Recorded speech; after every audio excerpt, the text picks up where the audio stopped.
Hello and welcome to DCP Live episode number 233. The 233. Old. It's a lot of episodes. It is. Boomer. Yeah. The whole triple digit, it's what? 4 years? 3 years? Math, right? It's been a while. It's been a while. It's been a long time. Divided by 50 something weeks, you got your year. Yeah, there it is, right? How are you guys doing? Doing good. Feeling good? Feeling fine? Feeling We have, fantastic. Excellent. We have some awesome people on the do, show. yeah. We have Paul coming back, of course. We love having Paul here. And we have Mr. Gernader Jake. Yeah, welcome back, Hi. Jake. Thank you so much for joining us on a good day. Because, oh my God, the TWAB today has some interesting stuff in it. Yes, That Yeah, we they will touched on delve into. PvP, and there's definitely some people that are feeling pretty. I don't know if excited's the right word. No. They feel very energetic about it in Energetic. multiple ways. Rejuvenated. Passionate. Yeah. Yeah. When was the last time you were on, Jake? I think you had just gotten done with you had taken a long hiatus, right? Yeah, so I took a hiatus back in the summer of 2019, which was, by the way, just a phenomenal idea. It was like one of the best decisions I ever made. I actually remember that last time I was on was right when they had released the pit, the dungeon. Like very recently, Yeah. they had just released it. Because we were talking about the weapons that came from that and the Xenophage and all loot that, with yeah. the pit and whatnot. Yep. Yeah, I don't even know if Xenophage was out at this point because Xenophage came out like a couple months after the pit, I want to That's say. true. It like Yeah. made you Kinda go cool. back into the pit and you had to like go into that room that didn't exist before or something along those lines. Oh, for Yeah, some, there was yeah. a whole thing. for some in the reason I pit. remember it being connected to like it was its secret exotic being connected to it, but yeah, maybe I'm wrong. Yeah. I think it was, but I think it was after the fact. Yeah, I don't for think sure. it released at the same time. But Yeah. anyway, that's back October-ish, November-ish of 2019. Mhm. So about a year and a half ago. Yeah. Long time. We were talking in the pre-show, the whole pandemic stuff and all that, and I'm curious, are you now that like the stuff is looking good, fingers crossed with the whole recovery of stuff in the world and all that, are you thinking about taking another like extended trip for that rejuvenation? Are you going to make that like a regular-ish thing? So when I first took this trip, it wasn't a trip. It was 3.5 months, and like there were definitely trips intertwined with that. But I was thinking back then that I would probably want to do this more frequently. Probably want to take maybe not 3.5 months, but like a month or so per year. But I'm not gonna lie, ever since I came back, I have felt all of the passion for both gaming and streaming that I felt when I was first getting into it. And like when I was taking my 3.5 months off, the reason I was doing that was because I'd kind of lost that passion for both gaming and streaming. And I was like, oh man, in order to like make sure I keep that passion, I got to do this more often. But if I don't feel the need to, which I currently don't, I'm not going to force myself to. So I'll probably take, some week-long things here and there. I'll definitely want to be seeing family that I haven't seen in over a year due to the whole COVID-19 thing. So I'm definitely going to prioritize seeing people and taking small trips. But I'm not planning any kind of an extended trip or extended time away from Destiny or anything. It's like But it's good because now you can like recognize what that feels like. So you don't need to take it every year, but now you're more equipped to recognize like, hey, I'm starting to get those feelings again. And now you know that taking a break is really going to get you back. So it's good Yeah, it info clearly to worked, have. so that's great. Yeah, it right? definitely worked. I was going to say It was a freeing perspective feeling. thing. Go right? for it though, Tassi. Yeah, I was going to say it's like a perspective thing. Like once you recognize that you're in that you need that like reset, it's important to do that reset, right? And I would say I was in that state for nearly a year before I pulled the trigger on actually doing it. So, and that was not a good year for me mentally, right? So having the success story behind me and knowing how to recognize that feeling now means that once I start recognizing that feeling, I don't need to wait a year to get myself to a place where I'm like, okay, I'm going to do this. I now can have the freedom to let my audience know like, hey guys, I'm starting to not feel so great in this area. Like in a few weeks, taking a little time for myself. Knowing that I can kind of just pull the trigger on that and let my audience know I'm not going to just disappear. But if it's something I need, they'll respect it, they'll appreciate it, and they'll be there for me when I come back. Like that is a very freeing feeling that I was scared to even attempt years ago. Yeah, that's awesome, man. Really cool. It is awesome. Yeah. I'm super happy about it. So I'm curious, how long has Trials been back now? Year and a half? A little over a year. No, it came out March 13th of 2020. You've played the most Trials out of all of us by far. out of the Destiny community. Yeah, I think maybe out of anyone in the world, actually. I'm not sure if there's a stat there, but we could probably find it. Putting an edge, but putting a stop on the podcast is definitely not. Yeah, it's in the world, basically. Like, how has Trials been? I mean, how has the year been with Trials back in Destiny 2? It's been a roller coaster, to be honest with you. If we're going to talk about the entire thing, I could probably give you like a minute debrief of just the ups and downs that we've experienced. I'm very curious about that. Came out, let's go for it. When it first came out, week 1 and week 2 were fantastic. Like the community was so excited. Everybody was playing. Like everybody, like you guys probably were playing and streaming it, right? Mm-hmm. Yeah, it felt good. I think pretty much everyone was like, D1 Trials is back, baby. Yeah, that first week it was like, this is amazing. Yeah, exactly. So first week or two, everybody was streaming it, everybody was loving it, and because of that, the player base was huge, and everybody was able to enjoy it. Maybe people who couldn't get past 2 or 3 wins normally were able to get towards the end of a card and whatnot. So it was great. Pretty quickly, I think cheating on PC and just the overall player base kind of just started to shrink, and very rapidly the demand for Trials went down, and I don't think the weapons were very incentivizing for people to play. There wasn't a good enough system built around it with rewards to make people want to keep playing.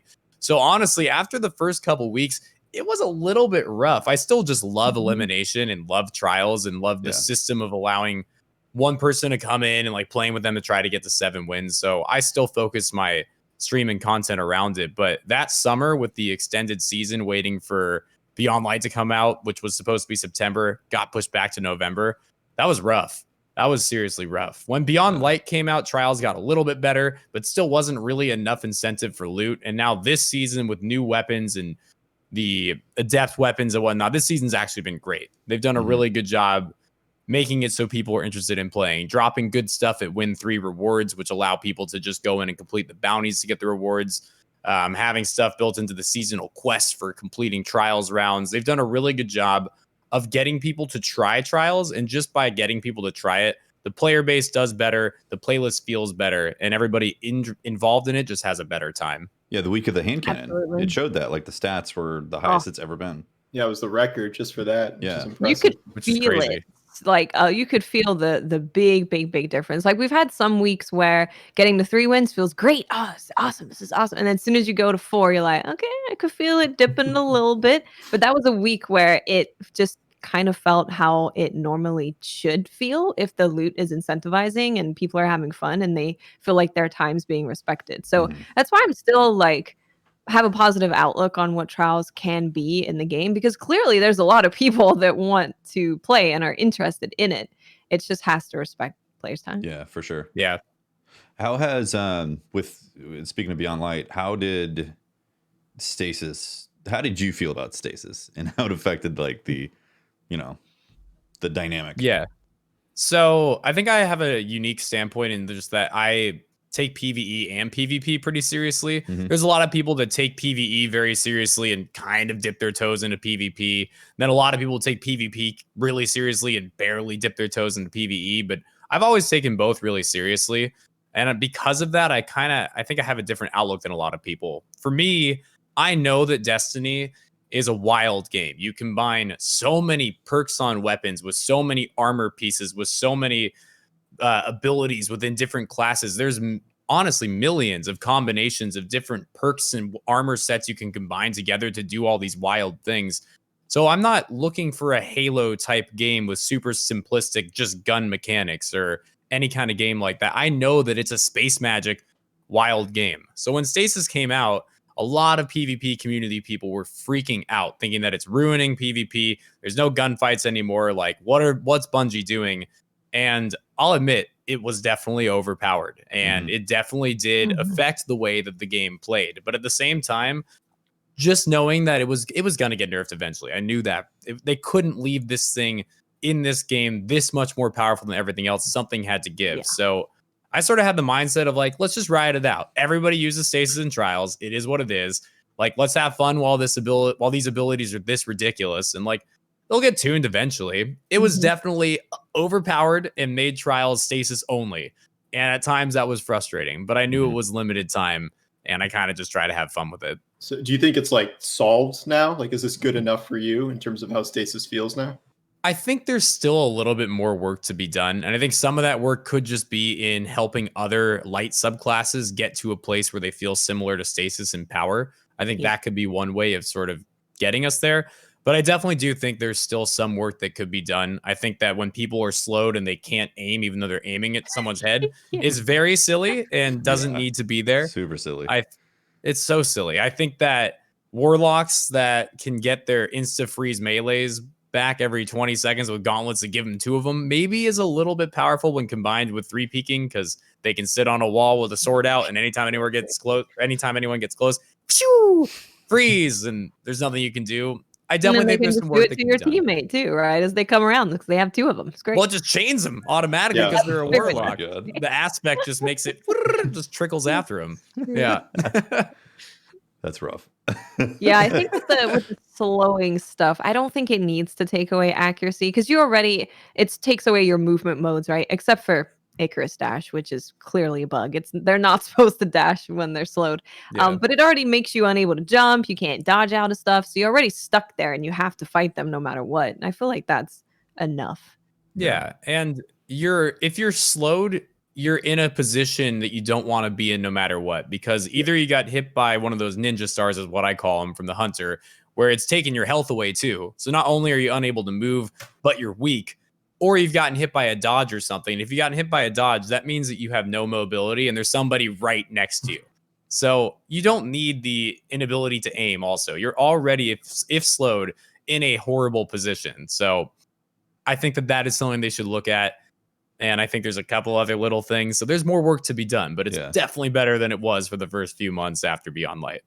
Much better. Yeah, and by the looks of it, again, Trials seems a lot more healthier with some of that stuff getting fixed, right?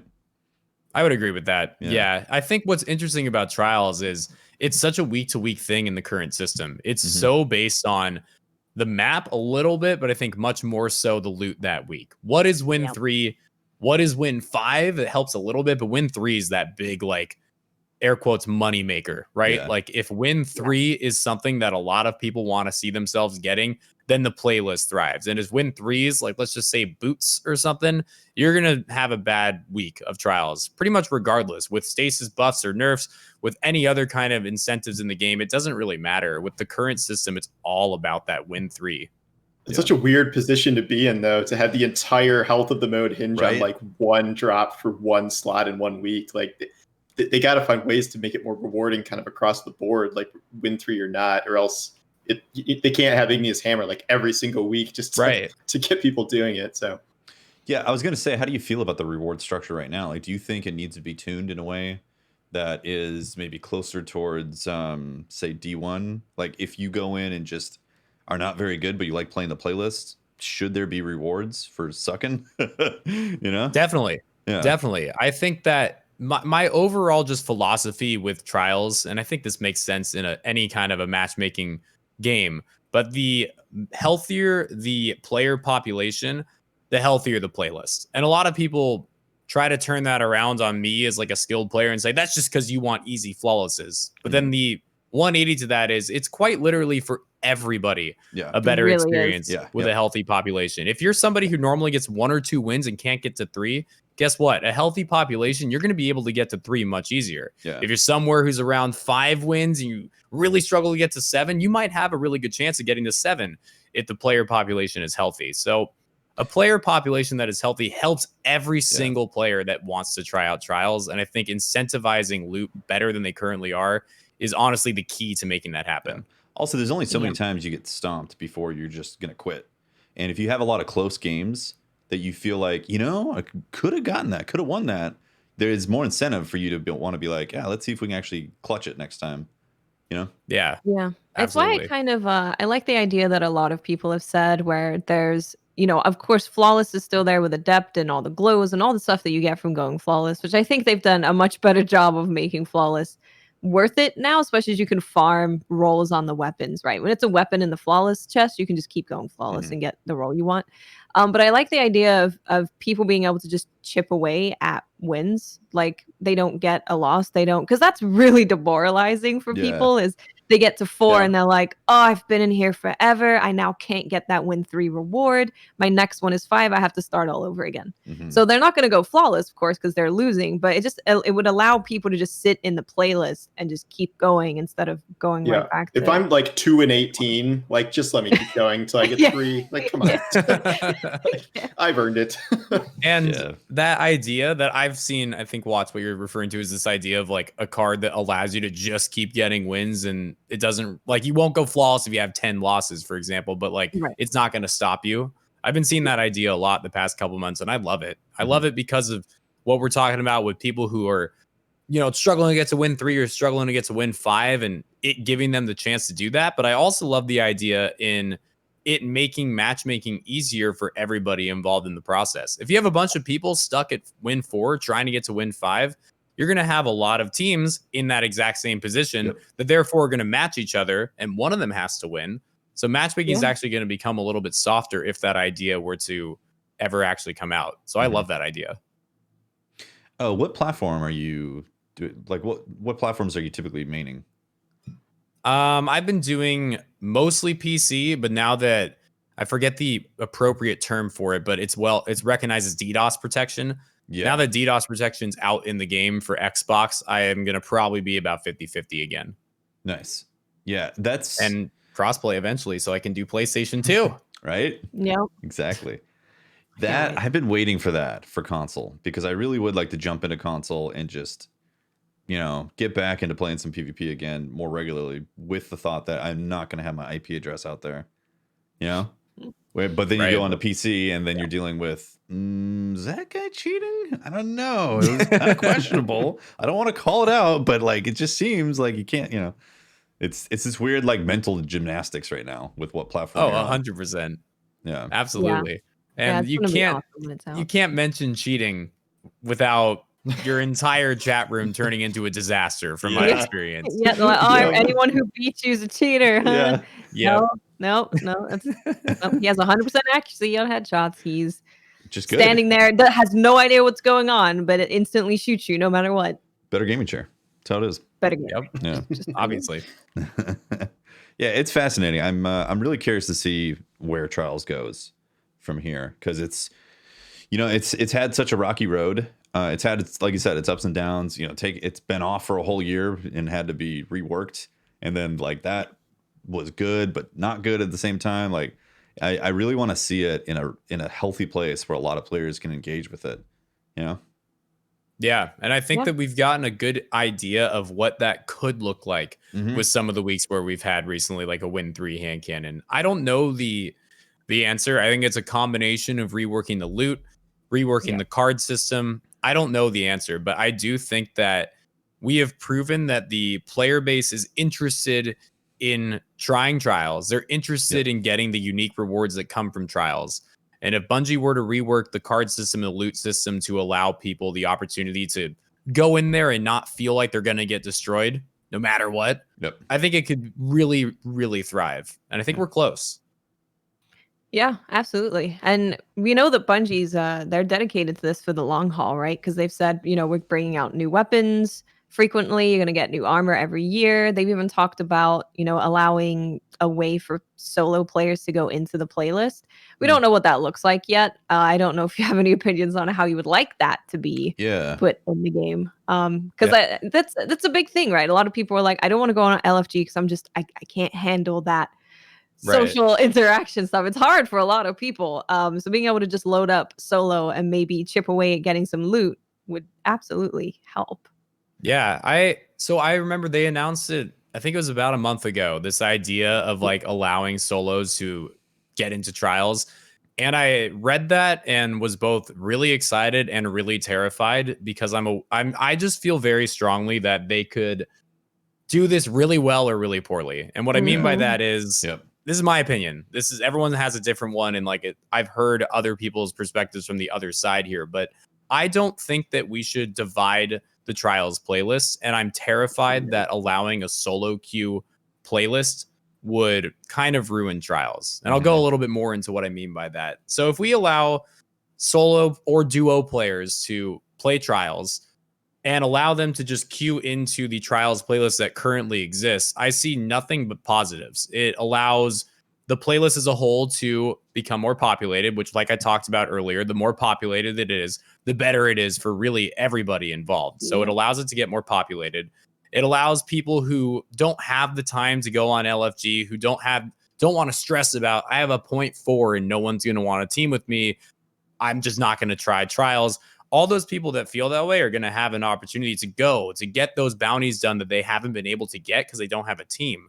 So everyone's going to have a chance to play. It's going to make the playlist thrive in a population sense. I see nothing but upsides from that perspective. Now, if we were to separate the two and we have our 3v3 playlist, sort of like how we see in competitive right now, or survival as it's called, if we were to have our 3v3 playlist and our solo queue playlist, I see that being detrimental to Trials. And the reason is, I think a lot of the teams that we see in at least the first half of the card in Trials right now are LFG teams, are teams that needed to go and find some friends to play with, needed to go and find some people they've never met to play with.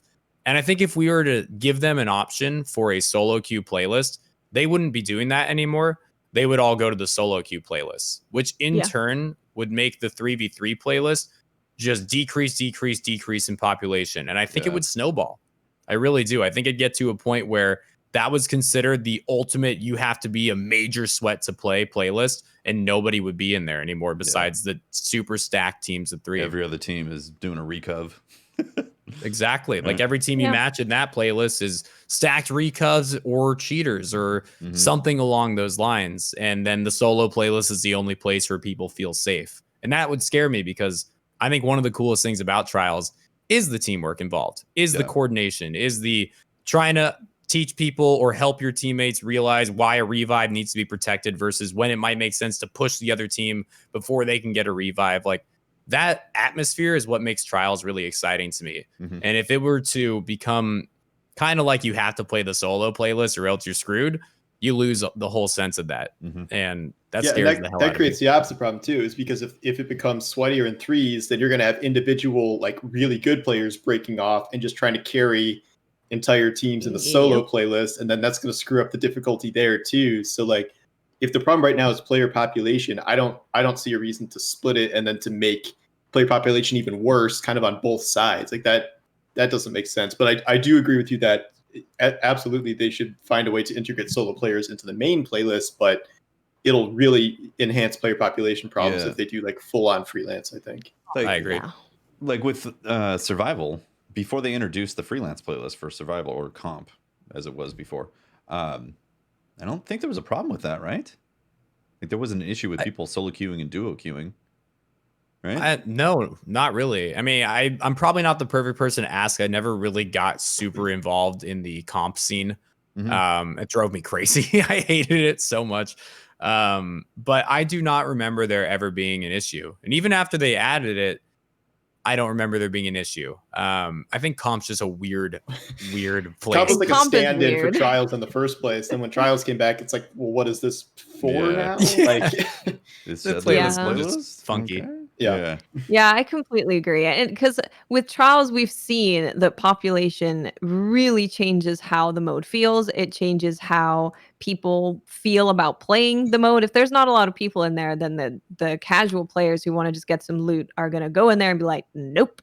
So anytime there's talk of separating playlists, I'm like, I don't know, especially for something like Trials, just because we've seen how positive it is when it's flourishing and it's, thriving in that playlist, that as soon as you split it, I completely agree. I think it's just everyone's going to go, well, I'm just going to go in the solo playlist because that's the better place to be.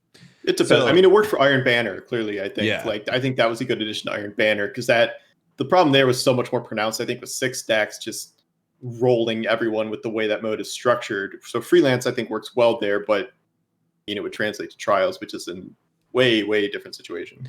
So the thing that could change things in terms of player population, though, is the crossplay. because you got two platforms having distinct populations, and if they were, when crossplay finally happens, that's just like automatic augmentation to the player population right there for those platforms, PCs outside of it, because they're not going to cross those. Maybe a freelance would still work technically with the idea of crossplay existing, because you have crossplay on both platforms, or technically 4 platforms, last gen and next gen, and pre-mades being put together. I don't know. Yeah. I mean, if you quadruple the overall population, then maybe it would be enough. I just don't know if it's worth the risk. Yeah. Right. I think it's very hard to add freelance and then take freelance away. Yeah. Because true. people will be like, why'd you take away the solo playlist? Whereas if you try and do everything else first, you change the way the cards work, maybe you give post-match rewards, you change up a bunch of stuff, allow solo players to go into the main playlist, see how that plays out. And then, maybe crossplay comes out, population's really good, and we're going to try a solo playlist for a weekend. But it's really hard to bring something out and then take it away. So I think they should really try and do the other thing first. What? I could see them, if they were to go down the path of a freelance playlist for Trials, I could see them instituting like relatively strong matchmaking in there, or skill-based matchmaking, to want to make that relatively even in terms of the actual team fights versus just purely card-based matchmaking. They wouldn't be able to do card-based, right? Because everyone you match with would be on a different card. True. Yeah. win. That's the main problem to solve with solos and on either mode. Generally, I think they have to figure out a way to do that and prevent people from leaving mid card, and then you're stuck with the card that's already going. So it'd be a little. Yeah, I guess the card matchmaking kind of throws things out when you consider that. You need all 3 people to be on the same card, right?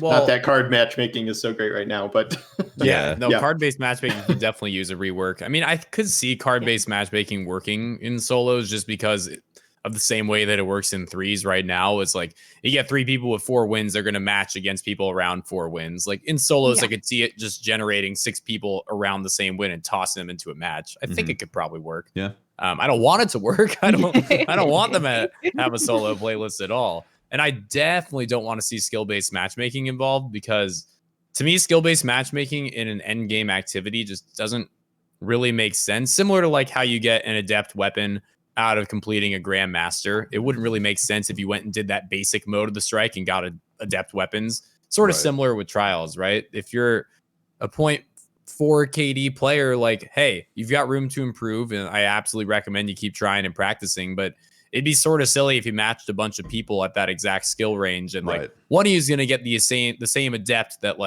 everybody before you had to become a really strong player to even have a chance for. And there's a little bit of elitism there, I could say, but it's also just a sense of the hard activities deserve the hard loot, which is why Grandmasters give you adepts and why a basic strike at 1100 power doesn't. Yeah. Someone in chat said, "What if Freelance had different loot like baby trials?" And I'm just picturing an igneous hammer with only 1 perk. It's all right, it's baby's first hammer. Yeah. Oh, you got the hammer. Oh, it's only got 1 perk. Okay. Yeah, I agree. I don't think Freelance would work with Trials, but it is interesting theorizing what could possibly happen, especially with the crossplay. It's a thing that I think they could look at after they do a bunch of changes and see if it's a viable option. But I really think it should be the last thing that they do, just because you can't take stuff away from players. You can give them stuff. Taking stuff away is very, very hard to do. Yeah. Without people being mega pissed. And then you're screwing Trials up all over again. Without Reddit being inflamed. You don't want to do that. Yeah. Yeah. Interesting. Yeah, the good news is there's a lot that they can do to make Trials more inviting. There's a lot of wiggle room there, whether it's matchmaking, changing cards, changing loot, changing tokens. There's a lot they can do. So just don't disable it again for a year to figure it out. You can figure it out on the fly. It's fine. Yeah, I agree. Just keep it there. No reason not to. Yeah. We have some TWAB stuff to go over. We do. Some things. Should we go over the TWAB? Yeah. Are you reading should we skip it? Should we skip the TWAB this week? I don't think we need to talk about the TWAB. I don't think anyone I was need to upset. find it. I currently have Tesla Tequila up on my screen right now. Why is that? We were Just talking about something. Tesla tequila. I don't know. If you It's, subscribe to the our Patreon, you get the pre-show, and you'll hear the discussion about Tesla Tequila. Can't miss that. This week at Bungie, so they had the Presage, which apparently you don't say a presage. well, no, apparently at Bungie they have no idea. It's presage, allegedly. It's presage. Come on. What I got from that stream was Presage. that they don't really know. No. Nobody at Bungie was like, "This is how you pronounce it." They're all kind of spitballing it. Yeah. I'm gonna say presage. Yeah. I like that one. Presage. Presage. Yeah. I just like call it the dead man's tail activity because I don't know what to say. it. Yeah. I call it glycon, yeah. The ship. sounds The good. ship. Yeah, so that happened yesterday. And if anybody is interested in game development in general, I think it's highly worth the watch. It's really cool to see the stuff get pulled back and hear people's thought process of how they were going about making the encounters, these scenes and all that, or like the environments. Like that is really, really cool to see. That's my favorite thing is, not just how they made it or like early concept art, but what was the inspiration behind making it? What was their thinking behind, like the buff, the plant thing that you shoot, like when they talk about, okay, well, the reason why we made it glow like this is because player readability, and it's important that players know that this is what that does. And in the game, shiny things do this, so we made it shiny. And like that kind of stuff is really interesting because it's things you don't think about all the time. I really appreciate it. I appreciate seeing the early stuff too, of them being like, well, it's a sphere. Like it wasn't like a plant or anything. It was just a sphere, and that happens all the time in game development. They need something to be localized in an area to activate, and like that's how a bunch of that stuff starts. It's just a placeholder, and then the placeholder just becomes stuff, and then eventually becomes the finished thing, which is really cool. So check it out. Check it out and get some nice juicy details about game dev and that cool mission. Yes. I appreciate that they talked about the horror side of it too, like the inspiration, just wanting to make something in Destiny that really went there. I like spooky Destiny. I think spooky and creepy works very well in Destiny. Mm-hmm. I thought it was interesting how they're talking about how one of the main goals for the entire concept was that they wanted to bring the darkness back in because they realized after Beyond Light, they kind of just dropped it, and like the darkness really had nothing to do with the Keitel season. And so they're like, okay, we're going to do this activity based on Callus doing darkness experiments or whatever. So it's just interesting how they come up with ideas like that. I thought that was cool. Yeah, agreed. Cool. So that happened. Something about kilts to tell us? Yeah, Tefty? kilts for kids. Do you own a kilt, Tefty? I don't. I'm not Scottish. I'm Irish. You should own a kilt. Oh. Where, is it illegal for you to own a kilt? Yeah. Is that against Irish people can't have kilts? What? Irish, am I gonna have the ghost of past Irishmen on a boat visit me? How do the Irish feel about you unable to drink beer with gluten in it? Are you like denounced from being an Irishman? What's up with that? It definitely hurts me to know that I can't go to the Guinness factory and drink straight from the fountain. That is disappointing. So they got a thing here. One of the it's a charity event. Kilts for Kids, obviously. Kilts for Kids, right? I didn't read the full details on this, so let me see here. That is a great emblem. I'm just gonna say that. Yeah. So just for the emblem alone. Yeah, the emblem is amazing. So Kilts for Kids, it's a charity that Bungie does like every year, pretty much. So they said they were talking to Christine Edwards, who is the senior Bungie Foundation manager, who said, "We can hardly believe that we're celebrating 10 years of Kilts for Kids." Wow, it's been 10 years. Holy crap. 10 years, amazing. That's a long time. Our annual fundraiser that supports Seattle Ronald McDonald House. It is also our second annual Kilts for Kids Stay at Home edition. We bring you our usual suspects, Christine, Mark, and Forrest, as they highlight how they are supporting their mental health as we all continue to stay safe and socially distanced. So they show a bunch of pictures, which are pretty cool. You should check them out. There's some good pictures. I said, our hearts continue to go out to the children and families who are battling illness throughout the pandemic, which has left many RMHC families isolated and facing economic hardships during a time when community support means everything to them. Help us to achieve our goal of 77,000. So they give a link, which I'll put in chat, which is the Ronald McDonald House for Children donation page. And if you donate $10 or more by Friday, April 23rd, every $30 donated will pay for a family to stay at the house for one night.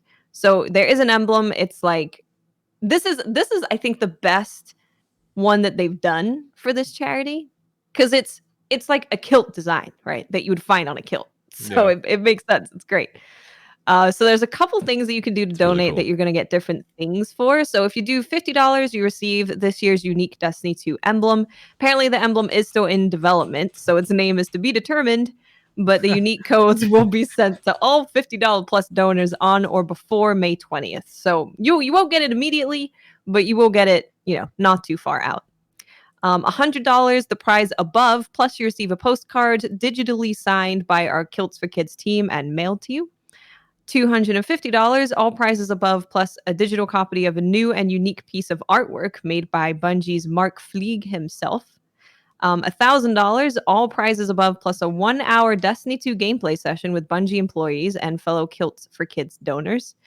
$2,000, all prizes above, plus the first 3 donors at 2,000 plus will receive one of 3 hand-painted Destiny vinyl goblin figure themed to past, present, and future.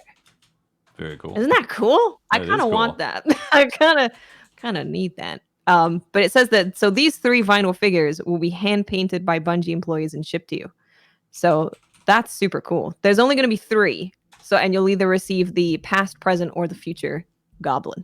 That's awesome. You could sell your Tesla tequila and you could donate that exact amount to get the goblin figure. I'm going to do it right now.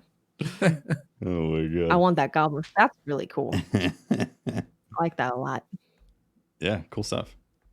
I love Bungie get to donating and stuff like. I love that Bungie actively connects charity with in-game stuff, emblems on it. It's awesome. Yeah, I think Bungie does a really good job with consistently being involved in charity, but they do it in a really smart way where it's not constant. It's spread out enough to where people are like, oh, another charity event. I'm excited. I want that emblem. I want the stuff. But they don't ever, kind of put it in front of people's faces all the time. So they're like, oh, I don't have enough money. I just, a month ago spent a bunch of money on the last charity thing. But they're always consistently involved in charity. And I love that about Bungie. Yeah. Cool. So, moving on, we got Iron Banner stuff. Mm-hmm. Yeah, we do. Actually, some interesting Iron Banner stuff. Yeah. So, I was caught off guard. Next week, it's next week is Iron Banner. Let's see, almost time for Iron Banner. Final Iron Banner of Season of the Chosen. This will be your last opportunity to complete the Iron Sharpens Iron Seasonal Challenge. So, if you've been checking off your challenges for the season, Iron Banner, this is your last chance to do that stuff. Don't forget the 4 Pinnacle-powered weekly bounties as well that Salad Man offers. Before we go, I'd like to take a moment to look forward in time. Season of Redacted is coming in a few short weeks, and Saladin has a few new items up his sleeve to earn next season. Yeah. A familiar hand cannon sniper rifle is going to be coming back. But 2 new weapons are also making their debut. Our goals moving forward are to continue bringing some year 1 weapons up to speed with random rolls, but also bringing some new rewards into the fold when possible. Let's see, it always depends on resources and stuff. Looking forward, we're planning on new armor for Iron Banner. These sets won't appear for a few seasons, but we have heard your desire for some new digs. Once we have more information, we'll let you know. So they got some armor in the works, which is good. Thank goodness. I would be good. It's going to be 2 years. I was going to say, when was the last time? That's wild. It's been a It'll be at least long 2. Yeah, since Shadowkeep. Yikes. Yep. So... Yeah, that's good. We're going to be getting 2 new weapons for Iron Banner next season. Yeah. The last truly new weapon was what? Point of the Stag? And that doesn't really even count because that was Pinnacle. But...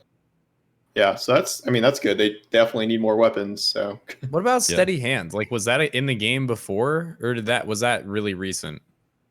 Because I feel like hadn't Isn't it heard really of. old.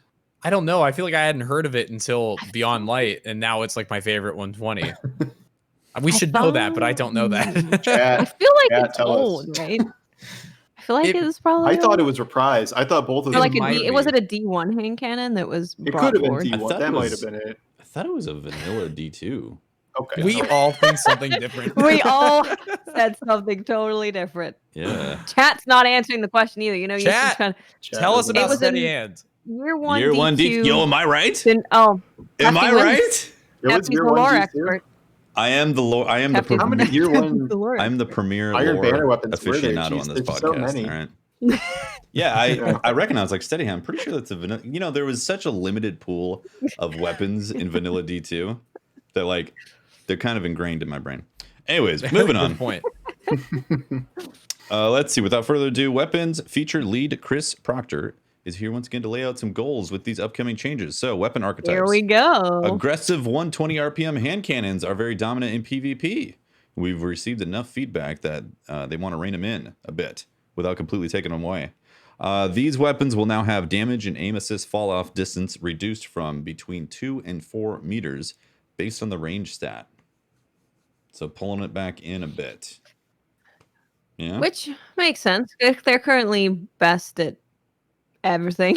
Yeah, they outduel They're like good. every Everywhere. range even. So So that's roughly half the range buff that they received in Beyond Light. So they clearly overdid it in Beyond Light and pulling it back. Or maybe it's gonna break them. I don't know. Maybe it's a different reason why they're never so know strong. till we try. Yeah. We never. Yeah. That's true. Yep. Vortex frame swords with Fallen Guillotine now viable forever. We need to adjust it a little. That's right, because they're not sunsetting anymore.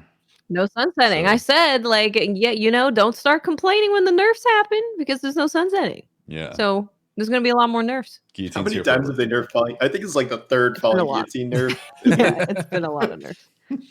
It's getting there.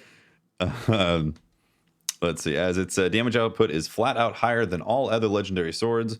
With this change, we will allow its high damage output, but are reducing its full reserves damage output by reducing the number of heavy attacks you'll be able to perform. So the full energy heavy attack ammo cost is increased from 4 to 6. So you have less of those that you'll be able to do with the full stack of ammo. I think it's fair. It's still really high damage, you know. Chip damage. Certain weapons, sword and bastion, bypass shields by varying amounts, which has caused numerous issues with stasis encased enemies, encounter mechanics, and other content. We have removed chip damage from swords and bastion. Any tears? Any tears? I on don't that even one? know what that means. I'm going to They're say, getting- I'll be honest, I have no idea what chip damage means. Yeah. If when it means that Bastion is not as strong, I love it. It's Yeah. hitting your health through your shield, like doing damage straight to your health a Oh. little bit. Like it chips at bypassing it. your shield completely and Yeah. giving a little bit of Chip damage. damage. Okay. Chip Yeah, good. damage. Make Bastion worse. Love it. Well, they're making it better in PvE. That's the next point. So Yep. Oh, true. are they? Mhm. yeah, surprisingly enough, it's finally getting you can rate it. They're giving it intrinsic unstoppable. I always thought it'd get intrinsic anti-barrier because it's an anti-shield weapon, but no, I thought Arbalest would get anti-barrier, but Bastion's getting unstoppable, so that will be interesting. I don't know if it'll like It actually does be solid damage too. used that It does, that much yeah. because it's It is strong in on PvE. close Yeah. range. But yeah, I'd be curious to see if that actually. Does that mean you're gonna have to like aim down sights for a little bit before you actually Yeah, shoot it? yeah. Because I hate that. Yeah. I also hate that. They got to lower that timer. I Yeah. really don't like how unstoppable shot works right now. I wish they would See, change that a little bit. if it's baked into an exotic, I think it should be intrinsic with all the shots and not have to have like this. I'm thinking about it and then I do it type of thing. Yeah, You know? maybe there's a reason they do that, but I just think the timer is too long. If there has to be a timer, but I'm going to make a prediction that they're going to buff fusions for PVE. So that's my other prediction. So if they do that in combination with this, maybe Bastion is extremely good all of a sudden in PVE. So Yeah. Maybe you bring back loaded question because it's oh yeah, fun they're and weird cool. hints. Ooh, Yeah. Maybe, yeah. I love loaded question. It was just fun. You could just go around it's- making yeah. explosions. It was great. It's Like fantastic. explosions. They got some perks that they're talking about here as well. Quick draw. This perk There we is- go. Here Yes, we quick go, draw. guys. Buckle You up. got it, Hefty. You have to let people know before you start jumping into the quick draw talk. You gotta let people know it's coming. You gotta Guys, prepare. I don't mean to alarm you, but we are officially talking about quick draw right now. Buckle up. The perk is intended to provide faster swap speed, but is also passively buffs handling by plus 100. This completely negates the downside of using low handling weapons, such as aggressive shotguns, sniper rifles, and hand cannons, which isn't what we wanted to encourage. Those weapons have downsides, and working around those completely via a perk isn't healthy. We don't think allowing a fast swap to the shotgun subliminally with the highest one-hit kill range is great either. The handling bonus is now removed 1 second after switching to the weapon or upon aiming down sights. So a little bit of a buffer there now. 1 second. Can't abuse it. And replaced quick draw with surplus on new and existing drops of Fellwinter's Lie and Astral Horizon. Damn. You love to see it. People were suspicious about it because the new Astral doesn't get quick draw, and they were like, what does that mean? They had to do something. You can't split the Astrals like that. So Yeah. So that's happening. So how do you guys feel about this? So I think I saw, obviously there's people who use shotguns a lot who were talking about it, but I think the more interesting conversation is maybe from people who are sniping with quick draw, because obviously as soon as you ADS, that handling and all that stuff is gone, right? So I think that's why they added that ADS thing to quick draw and the way it works. Yeah. I know, Jake, you snipe a lot. So Yeah. how are you feeling about quick draw? It's almost hard for me to know what that's gonna feel like on a sniper True. until I try it. I've tried today to envision this idea of quick draw makes it so, let's say I'm using last word and a quick draw sniper, right? I can be hip fire my last word, swap to the sniper, and really quickly can pull off a shot. But now when you scope, quick draw goes away. But quick draw is what allows me to scope quickly usually. So I'm I can't even really process what it's gonna mean for me as a sniper. I just can't figure it out. You're still getting the handling when you first draw it to make the initial shot, right? That hasn't gone away. Right. And that's the most important part of it. So it's as soon as you ADS, it goes away. But what does as soon as you ADS mean? As soon as you pull the trigger, you're not getting the aim. It says handling. The handling bonus. Or it once says you right are here. zoomed in, then handling buff goes away. So Correct. if you switch to last word, that will be slow. So it says right here. That's what I thought it was. Handling bonus is now removed 1 second after swapping, or upon aiming down sights. So I'm assuming they don't want you to use quick draw to get the fast aim bonus. Right. Because at the moment, for those who don't know, quick draw kind of is also snapshot. Yeah. I don't think it's supposed to be, but quick draw essentially is the better perk because it gives you fast swapping and snapshot. It does both. So maybe they're wording this in a little bit of a confusing way, but maybe they're basically trying to remove the snapshot aspect from quick draw. Yeah. That's the impression. Making it so you choose which one you want. You can go for a snapshot sniper or a quick draw sniper, whichever matters more to you. As far as I think that's fine from a sniper's standpoint. I think we can get into the shotgun conversation pretty in depth, but I feel like from a sniper's standpoint, that is fine. Quick draw shouldn't also be giving you snapshot anyway, Right. so I don't mind that. Yeah, their conversations around it was the same thing with the stability on hand cannons and stuff for PC, where they added less stability, where it's you don't need to go for stability when that's the whole point, that we have stability in the game. So it's kind of similar to that, right? Where it's we have snapshot and quick draw, whereas you could just get quick draw and then you essentially get both. Whereas now you have to actually make a decision, and maybe you want to use a dexterity mod, which no one uses because there's no need to. So I totally understand where they're coming from with wanting people to use more mods or be more specific about what they're choosing with what they're wanting to do. Do you feel like for a sniper, then with this is going to force you to have to run snapshot on a sniper? I, as a sniper, have always felt like you either need snapshot or quick draw. And I do think if quick draw, the way that we're sort of interpreting it, if it really does make it so you're scoping in slowly, I do think you're going to now need snapshot. Or does Dragon Shadow, when you dodge, make it so your snipes are super snappy too? I kind of think it does. I think so, because it adds handling to everything. And same with right? Ophidian aspects, right? As a warlock. Yeah. So I think that you basically have the option now of, I take sniping seriously, I think that a snappy sniper is needed. If you don't get that perk, you might need to use an exotic to basically give it to you instead. Yeah. I think it's going to change some. Makes sense. I think it's going to change people's playstyles a bit. Like I think the shotgun like apes are probably less inclined to ADS anyways most of the time. So I think that's what I'm wondering is like if this will affect sniping more than shotguns in the first place. But no, so we can. I feel like the shotgun conversation go into it. That's what we had for a while. Let's go into it. So I was going to say real quick though, slugs completely it. different. Slugs, you need the ADS to get the precision and all that. But like, I feel like a lot of the times a Titan's flying around the corner, swapping, and just the first shot, it may or may not be ADS. It doesn't even matter because it's like they're trying to barrel stuff you. Right, and that's why they're taking it away from Astral and from Fellwinters, is because, like you're saying, a lot of the reasons that quick draw is so powerful on a shotgun have nothing to do with aim down sights. So I think that's why they're taking it away, because they realize that the higher skilled players are able to, in the middle of a fight, pretty much instantaneously within a blink of an eye, swap to a shotgun, get the kill on the person who was rushing them, and be back in that fight again. Which is not what, from reading this, what Bungie wanted. They basically wanted, if you're using a shotgun that deals a ton of damage from a long range, then you need to sacrifice the snappy handling that comes with it. And I like that. And here's the thing.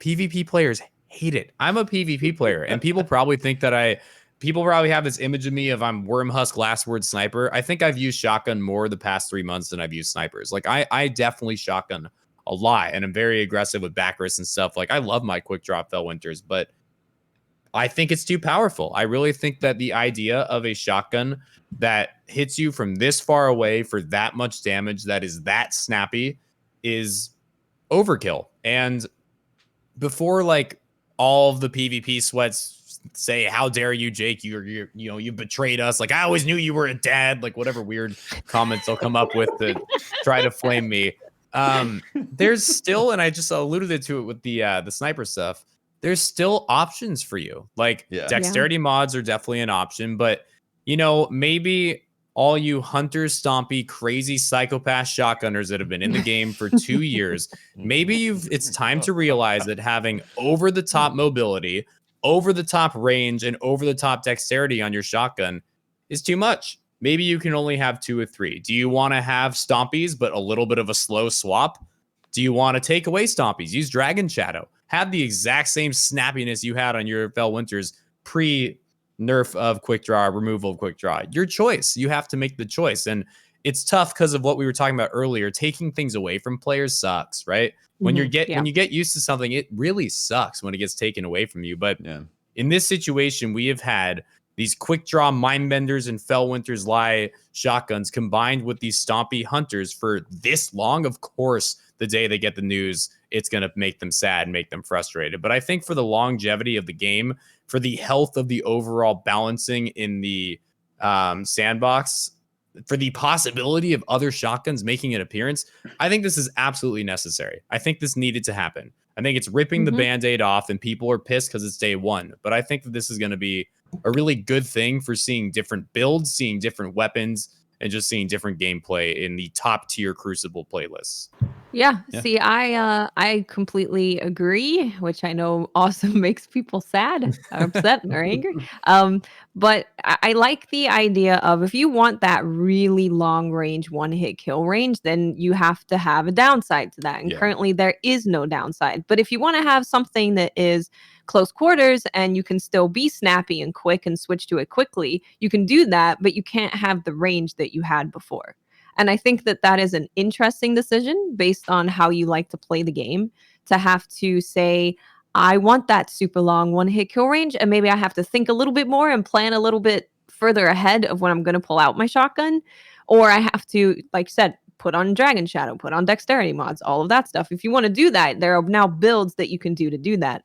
But you now just have to make the conscious decision of, I want one or the other. Right. Which my question, I guess, to you guys, as from a non-PvP pro, to say the least, is it's interesting because there's no actual like value cone nerfs or anything like this. It pretty much, the whole shotgun nerf is no quick draw, and then taking away quick draw completely, or nerfing quick draw and then taking it away from 2 of the most powerful shotguns. do you think that will be enough to kind of change things? I know we're talking about trade-offs and this and that, but like fundamentally, there are still, as you're saying, so many ways to make these shotguns work the same, and they're 65% of special weapons kills or something. Like, is that enough without other, I guess, nerfs to move the needle, or will we just see it pretty much the same except everyone's running Dragon Shadow now or whatever? Like, I'm wondering what will. I'm curious about that too, because I feel like, like you said, the people who run Stompies, they're going to be like, well, I guess I can't run Stompies, got to run Dragon Shadows. So it just slightly pushes it in one direction. Yeah. Right. I think it's gonna be noticeable. I think we're gonna see different weapons being used in different builds. And although maybe it doesn't actually change the percentage of kills with shotguns, because I do think that that's gonna be hard to change without a serious just overall shotgun or special ammo nerf. Some just difference in how special ammo economy functions could do that. But I don't think removing a perk will. But I think seeing different builds and different weapons being used is a victory in itself, because right now you go look at the top tier gameplay of the Trials playlists or the competitive, like tournaments that are done. It's always Felwinters and it's always Stompies. And now you're going to probably get people who choose to keep running Stompies, but go away from the aggressive shotgun frames and find some lightweight ones that have quick draw. And you're probably going to find some people that want to stick with the Felwinters type weapons and then use Dragon Shadows instead. Like, instead of the exact same build for everybody, because it's just the obvious, there's no downside. Now people have to choose between different builds that have little downsides here and there. Well, there's two options right there. Yeah, but it's better than one. It's a start. There might be some I haven't thought of. At least double. Okay. 100% increase. That's what we got. If I look at math, statistically, it's pretty good. I think with Destiny, it's hard, right? Like in PvP, it's always been hand cannon, shotgun for the most part through all Destiny's life.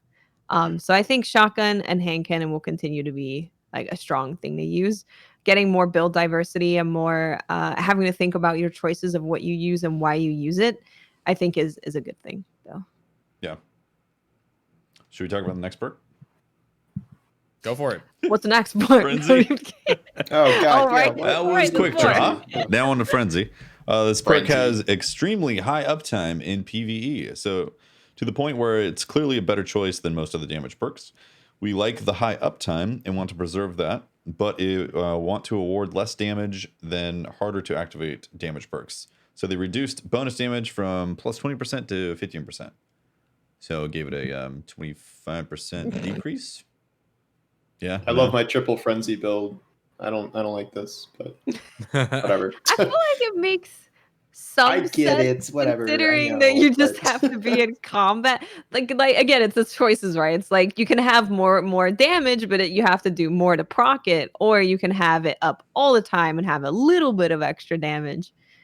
I remember when everyone thought Frenzy was like a bottom tier perk because of how long it took to activate, and now it's getting nerfed. So, what happened? But crazy people. Yeah. Yeah. I don't like it when they approach it this way, but don't give other things kind of like a little bit of an increase.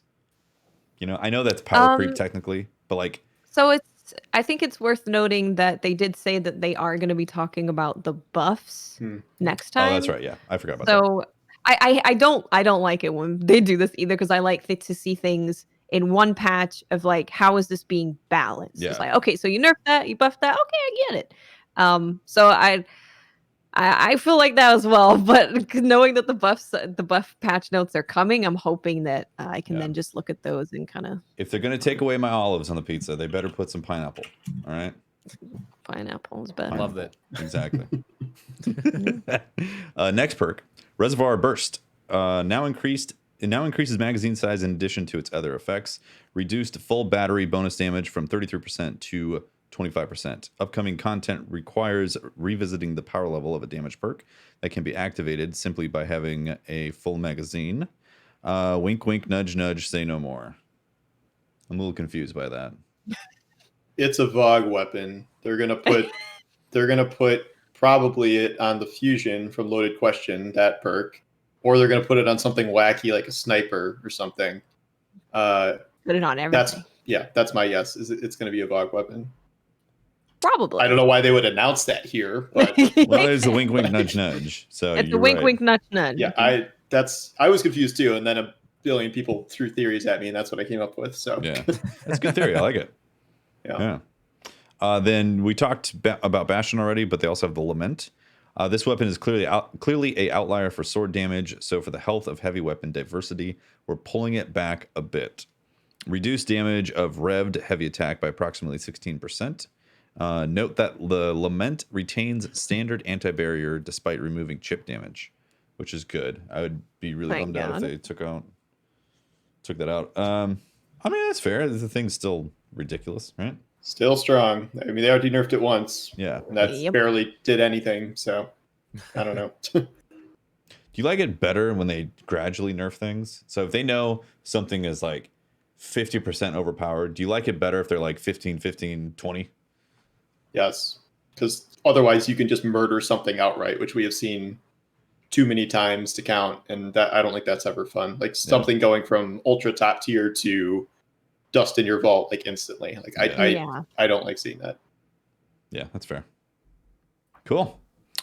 I believe that's the majority of the things that's going on the TWAB. Bastion. Right? I already said Bastion. Yeah, we talked about it earlier. Bastion's getting unstoppable. Did you say that it increases the spread angle by 13%? Cones We didn't mention that.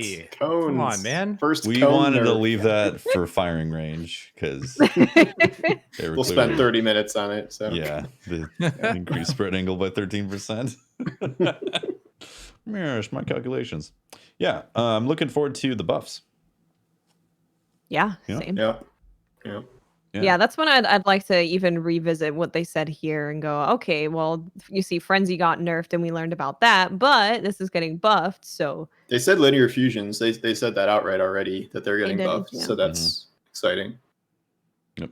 I love linear fusions. I hope they really get escalated. So we'll see. Yep. We've got like some bug stuff. I think couple are worth noting. There's dismantle your shaders. So beginning in season 14, which is of course the one that's happening in May, we're overhauling our shader system and how shaders can be applied to armor. Due to the overhaul, shaders will become permanent unlocks and all shaders in player inventories will be removed. We encourage everyone to dismantle their shaders before season 14 to receive glimmer and legendary shards. This is huge. Like this is really such a quality of life huge change. Because my 50 of 50 shaders happen so often, and then they all get dumped into the freaking postmaster, which make it more likely that I'll lose things that I have in my postmaster.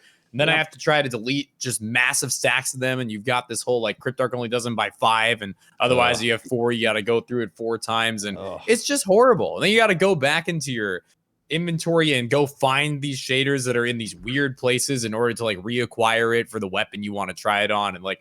The whole shader process in Destiny 2 for the past 3.5 years has been absolutely miserable. It's taken so long to do. It's taken so painful. It was bad from day one. It's been so painful to interact with. Oh my god, it's been the worst. And my only positive of it was like I like being able to put individual shaders on individual pieces. Yes, but they're keeping the ability to do that. So they're just getting rid of all the bad, keeping the good.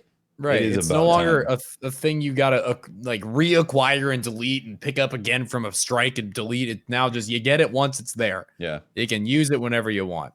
Thank goodness. Remember, initially you had to farm for shaders. That was the goal. Originally, it was like an Eververse play because they thought people would just grind, like roll for Eververse shaders because they were limited quantity. There was no collections, and then people thought they would grind like for raid shaders. So like, I got like 10. Callous shaders, gotta do the raid. Like get some of those shaders, did not pan out. It's not a bad idea. Like I see where they're going with it, but I like grinding for cosmetics, but I don't like the way the whole shader thing. The whole shader thing just is the whole management. It crushes me every time I've had to interact with it. Like if you go and do a bunch of farming. Let's say you're farming a strike and you come back after a bunch of runs. You have a postmaster full of blues. You delete a bunch of those blues. And then you get a bunch of those crappy shaders that come with the blues. And now you're stuck with deleting those because your shaders are inevitably filled up, just like you're talking about, Jake. It drives me crazy too. I'll complain about this. Or if you go to Banshee, like everything you turn in gives you some shader you know is terrible and not in your collection. So like it'll fill your postmaster in like 10 turn-ins. Like I've gotten to the point where I've stopped complaining about it because inevitably someone's like, it's not that bad. You just go to Rahul and delete them. Come on, man. I'm like, I have massive stacks of shaders in my vault because I don't have time to delete like 80 shaders. I just put them in the vault. I don't have. You better make time because we're getting glimmering shards. Set aside a day for that now. Yeah, we got a delete shader day that we're gonna all have to have. We should make it a National Destiny Community Day. We all have a day where we. That'll be the end of season event. Yeah, honestly, just the Monday before. I'm actually okay with them just disappearing from my account. Honestly, I don't care that much. I have enough shards. That's great. That sounds awesome. I've had stacks of like 400, 500 of stuff from like year 1 of D2, and I've just been not interested to sit there and delete them, even at 5 at a time. Like planetary ones you get every 2 seconds. You're like, oh, here's 14 of, Atlantis Wash or whatever it's called. Yeah. Oh, Atlantis Wash. Oh my God. What a hero. Drives me crazy. Yeah. So, also the Twitch gift sub bounty rewards. They said that it was kind of not working properly, and then I think there was a tweet that they put out saying that they have currently disabled the Twitch gift sub bounty. So, don't give subs if you're only doing it to get the shader and stuff. Because wait, is this real? Yeah, so initially it said players who purchase Twitch gift subs to progress the associated viewer bounty in the Destiny 2 official Twitch extension may not see bounty progress appear immediately after purchase. And you go to Amanda and check to see if you have it. And then there was a tweet put out 1 hour ago that said, due to an issue, the Destiny 2 Twitch extension has been brought offline until further notice. Oh, no. So it's not even just the gifting thing, it's the whole extension, which really sucks. Well, I guess I'm taking the weekend off, so I don't need you guys anymore. That is a couple other things, but for the most part, that's about it. Pretty much it. Cool. Yeah. Are we able to scroll back up and just discuss Iron Banner stuff briefly? Yeah, of course. Yeah. I wasn't sure your system. I wasn't sure if we were gonna like go through the whole TWAB and then kind of go back, or if we're gonna like dive into things at the. Our system is that we've never had a system.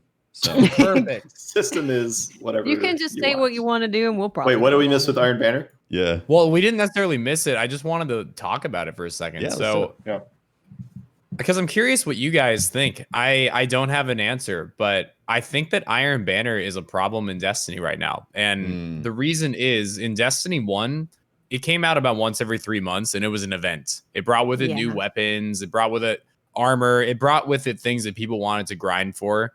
And currently, it comes out all the damn time. It feels like it's always out. It's a filler episode. It's like, well, we don't have anything going on this week, so let's do it. Put an Iron Banner in there. Yeah, exactly. It comes out all the time. And my personal experience with it is that there is basically no hype around it ever. And there was in Destiny 1. It was a real event that people got excited for. And it's currently just the Iron Banners next week is what I sort of get from it. Now, if we were to, let's pretend we make it a once a season thing. The downside there is some people aren't going to be on that week, and they're going to be upset that they were busy that week and now don't get the Iron Banner stuff, which I think is the argument for having it be once every 3 or 4 weeks like it currently is. But once or every 3 or 4 weeks like it currently is just means that it's just awful and nobody wants to do it. What do you guys have an opinion on what you think they could do to make Iron Banner a better experience? Well, I think what it is the experience itself is the problem, not necessarily the frequency or like the fact that it's coming around once a month. It's like it's a holdover from what was originally going to be the pinnacle PvP activity in D1, and then Trials came out, and then it's still held to the standard of being like an end game PvP activity, even though no one treats it that way. Or at least I don't think people treat it that way. I'm sure there's some Iron Lords out there that are going to be ready to like flame me about that. But like, it's clearly not Trials, you know? But power levels enabled. And I know some people like the fact that power is enabled. They think it's more fun that way. But like, I don't think it needs it that way. I think it's in desperate need of an overhaul. And a huge factor as well is that the end game rewards that happen in D1 that made you excited to see if you got that Iron Banner weapon to drop don't happen. You know, they, well, I mean, you'd still get drops, but like, it's not the same seeing everyone's drops. And then you have this token system that's also shoring up the difference right there. The token system really devalues the experience. You should just get the rewards right away from doing the activity, you know? Yep. But aside from that, like the format, I think definitely needs to change. They've done some tweaks to it, and it's nice with the whole the wolves are roaming and all that stuff. But like, we need a different mode.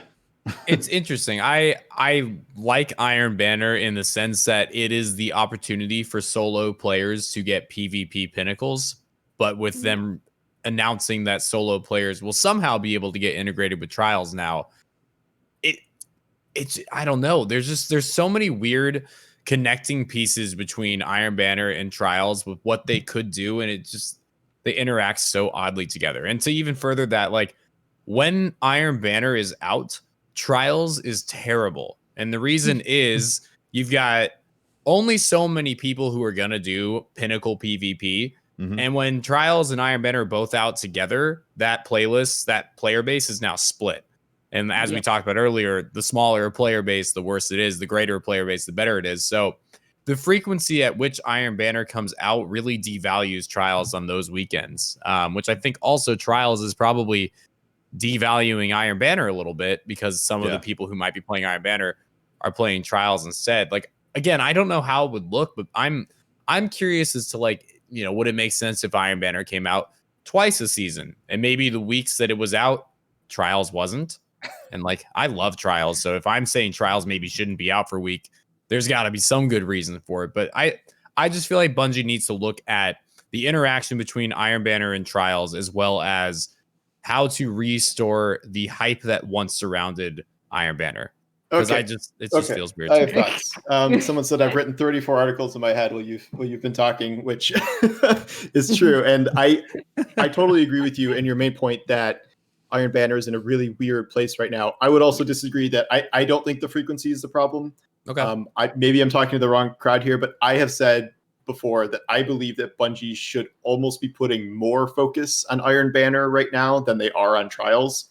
And they seem to be so obsessed with perfecting Trials that Iron Banner has just been so totally abandoned for literally like approaching 2-3 years at this point, and so little has changed. And like, it is the only activity in the game, more or less, outside of like the world pool, like world loot pool, that you cannot target farm anything. Like you cannot, you can't target farm rewards.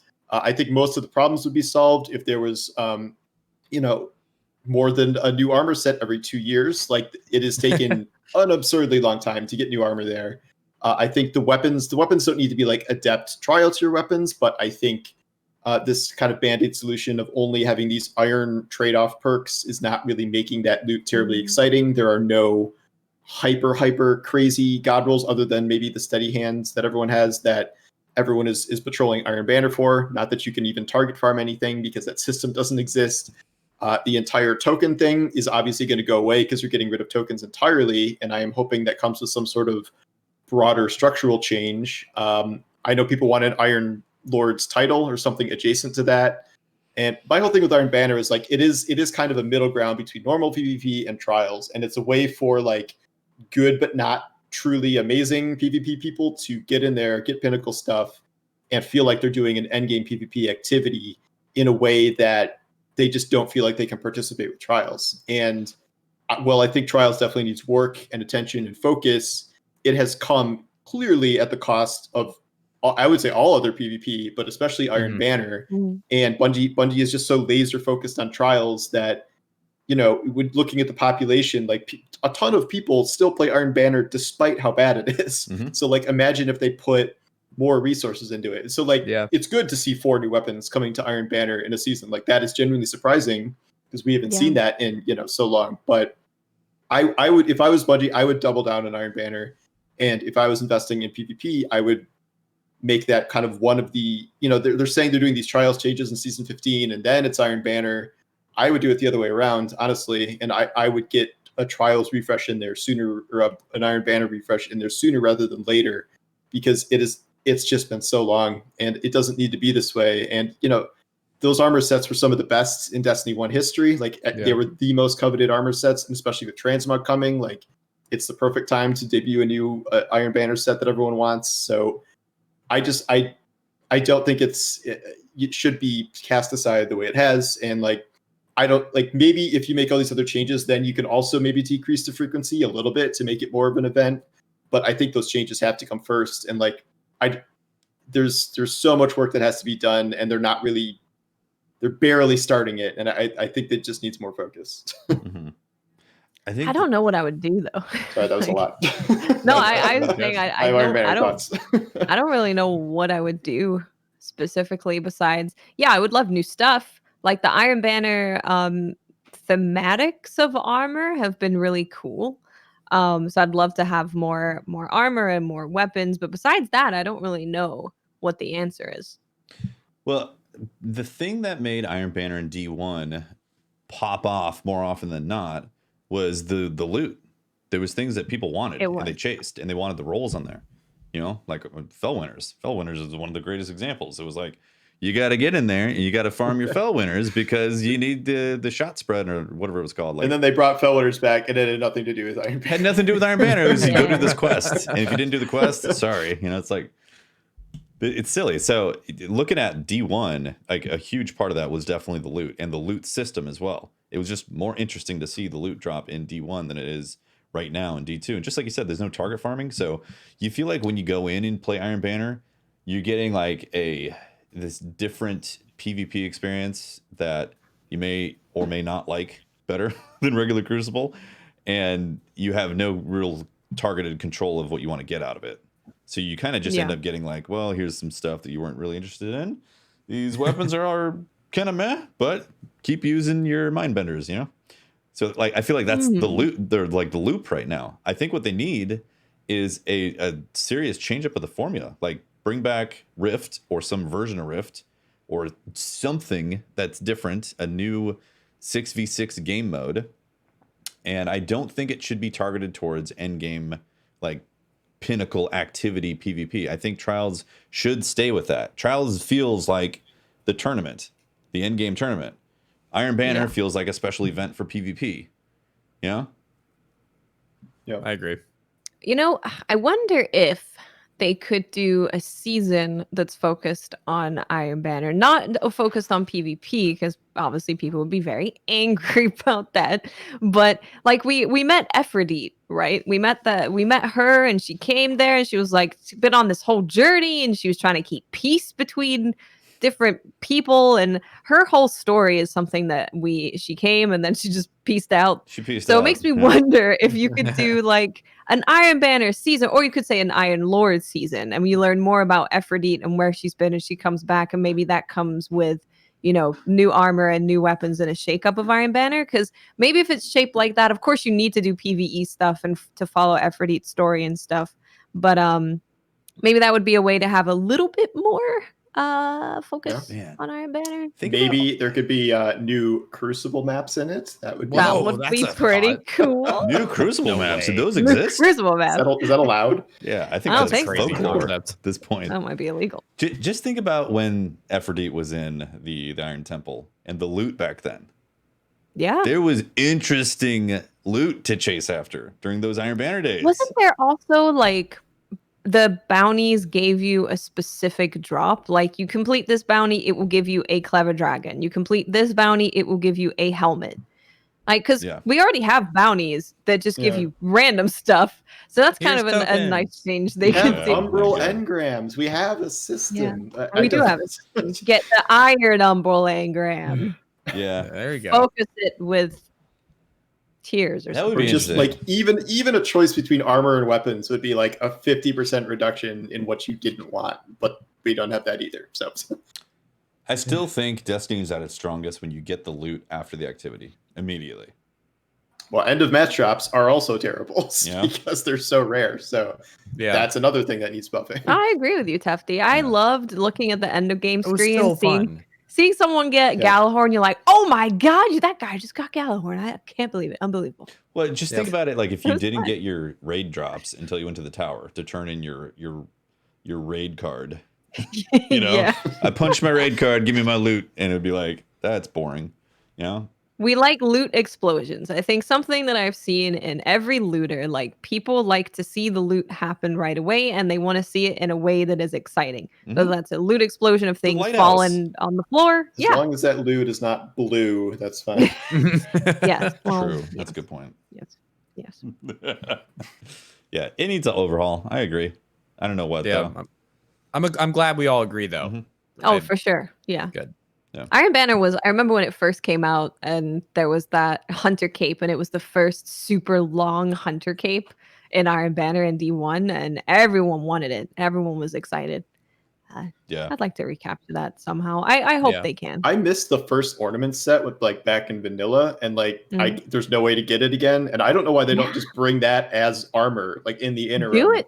As drops, because like I know other people miss that too. So I would love that to come back, but no luck. I would love to see. That's the thing, right? That's a thing that's already in the game. The asset's already there. Yeah. So having that, even if it's just an ornament drop, doesn't need to be real armor. It can just everything's going to be an ornament drop now. So who cares? Ornament drop. Do it. Bring it back.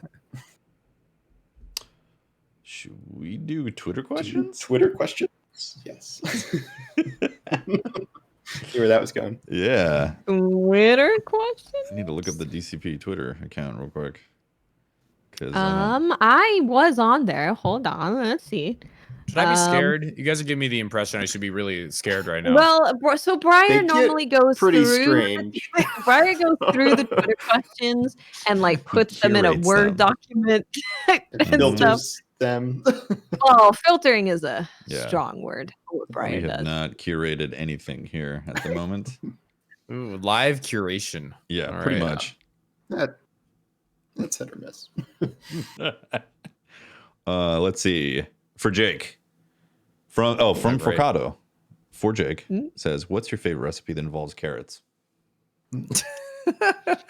Oh, great. So these are the kind of questions we should be preparing ourselves again. For. Briar, so Briar curates them and he front loads them with like Destiny questions. That's not going to happen here. And then he goes into silly stuff. Yeah, he gets progressively sillier. Yeah, we're just gonna be all over the place. We're gonna be like carrot recipe, then like dead serious quick draw question, and then I like this. I like this. They lean towards carrot recipe, but all right, you ready for this recipe? I don't cook very often, but I've got one dish that is just. All right, so it is a combination of. That's a lot of gifted subs somebody just gave you guys. Congratulations on that. It is a combination of chicken with honey mustard and apples baked together with carrots and Brussels sprouts and onions, and it's incredible. So it all things go in at different times, and you pan, like you do it on the oven top for some of it, and you put or stove top, and you put it in the oven for some of it. But it's a crazy mixture. But it's honey mustard, chicken, apples, carrots, onions, Brussels sprouts. It's amazing. I'm amazed you had an answer for that. So I would definitely eat that. I would definitely eat that. That sounds delicious. Does sound good. It's so good. I have a question from Ringo the Dingo. This is very serious. If exo pigs could fly, would warlocks still need a sparrow? Do you get it? It's a warlock jab at warlocks, calling them pigs. Damn. What? That's terrible. No. What? Paul does not approve. Paul doesn't approve. If exo pigs could fly, would warlocks still need a sparrow? Hilarious. Jake, do you put it in an article somewhere, Paul? Maybe you can have like joke today or something. Yeah, I think we need an article about the weird warlock hate that happens in various parts of the Destiny universe, right? That's weird. We're coming up to third place in Guardian Games, inevitably. Yes. Yeah. That is that. It's the jump. It is 100% just the jump. I guarantee it. I was gonna say, Jake, do you play Warlock a lot? I play Hunter, Titan, and Warlock equally when the new season comes out and we're trying to hit the new power cap, and then I basically am on my Hunter the rest of the season. Nice. That's what I'm talking about. Okay. By the Omega 222 says, for the PvP players and Jake, what draws you? Not the PvP player, but apparently he wanted to single out Jake on this. So PvP players and Jake. Yeah. Sure, you can give your opinion. I get it. What draws you to PvP in games, and what about Destiny PvP brings you back?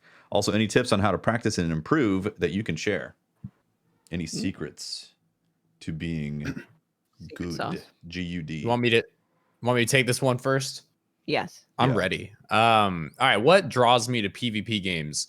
I think the ability to make oh my goodness, a wow play is what brings me to PvP. I played Halo 2, played Halo 3, got involved in some Call of Duties and whatnot. It was the ability to pull off something that yourself, or if you had an audience, would be like, wow, that was crazy. And considering that, that's why I wasn't playing Destiny 2 Year 1 very much, because with the double primary meta, it didn't really feel like there was any way to get this big, whoa, nice shot. Like, wow, that was insane. Like, the wow factor was removed. And once it was brought back, I got excited again. Dude, he got 2 people in a row with a last hope, then pulled out a Mida and got someone weak. His teammate finished him. Wow. Yeah. It didn't have the same appeal. It's so on point. He's on that rock. He saved guys 3 graviton forfeits behind the rock. Oh my god. I'm trying to think what the other part of the question was. Oh, it was okay. As far as getting better, it's just practice, honestly. The 2 tips that I've always given people for how to improve in PvP are to watch people who you think are better than you, whether that's YouTube or Twitch or whatever. Watching somebody do something that is higher level than you're able to do yourself teaches you stuff. And we're talking about sports, we're talking about video games. Like, there's a reason that little leaguers often will go to Major League Baseball games with their teams or whatever, because they watch the players on the field and like learn, oh wow, maybe that's what I should do as a shortstop. Maybe, oh wow, like I didn't notice the hitter did that. I can learn from that. It's the same thing with video games. You're going to pick up on things that you never considered doing yourself that you can learn from. So practicing and watching people who you think are better than you were the 2 tips I have. Mm-hmm. I assume that question was for you because I have no tips on how to get better at PvP. I'm gonna concur with everything that Jake said. I concur. One thing that can be helpful, it can depend on the game that you're playing, but also just recording yourself playing, because in the moment it can be really hard to know what you messed up on, and it's very easy to be like, oh, I don't know what happened, start groaning.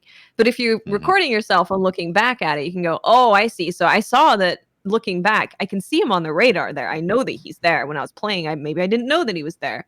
So there's a lot of things that you can learn by recording yourself and just watching it back. And in Destiny, it's pretty easy. The matches are short enough. You don't have to sit there and watch like a 40-minute game like League of Legends or Dota or something. Yeah, that's actually a really good point. Like reviewing your own, like if you're truly just trying to get better at the game, reviewing your own gameplay is a very important thing that you can do. Yeah. I'm going to add that to my answer when people ask me that. Just record yourself. Record your gameplay. Realize the mistakes you're missing. Yeah. Got a question from Jimmy Aarons, who says, what theme for Iron Banner armor would you all like to see? Viking, Crusader, etc. Love watching the show. Been watching since Planet Destiny. Thanks, Jimmy. Thank you, Jimmy.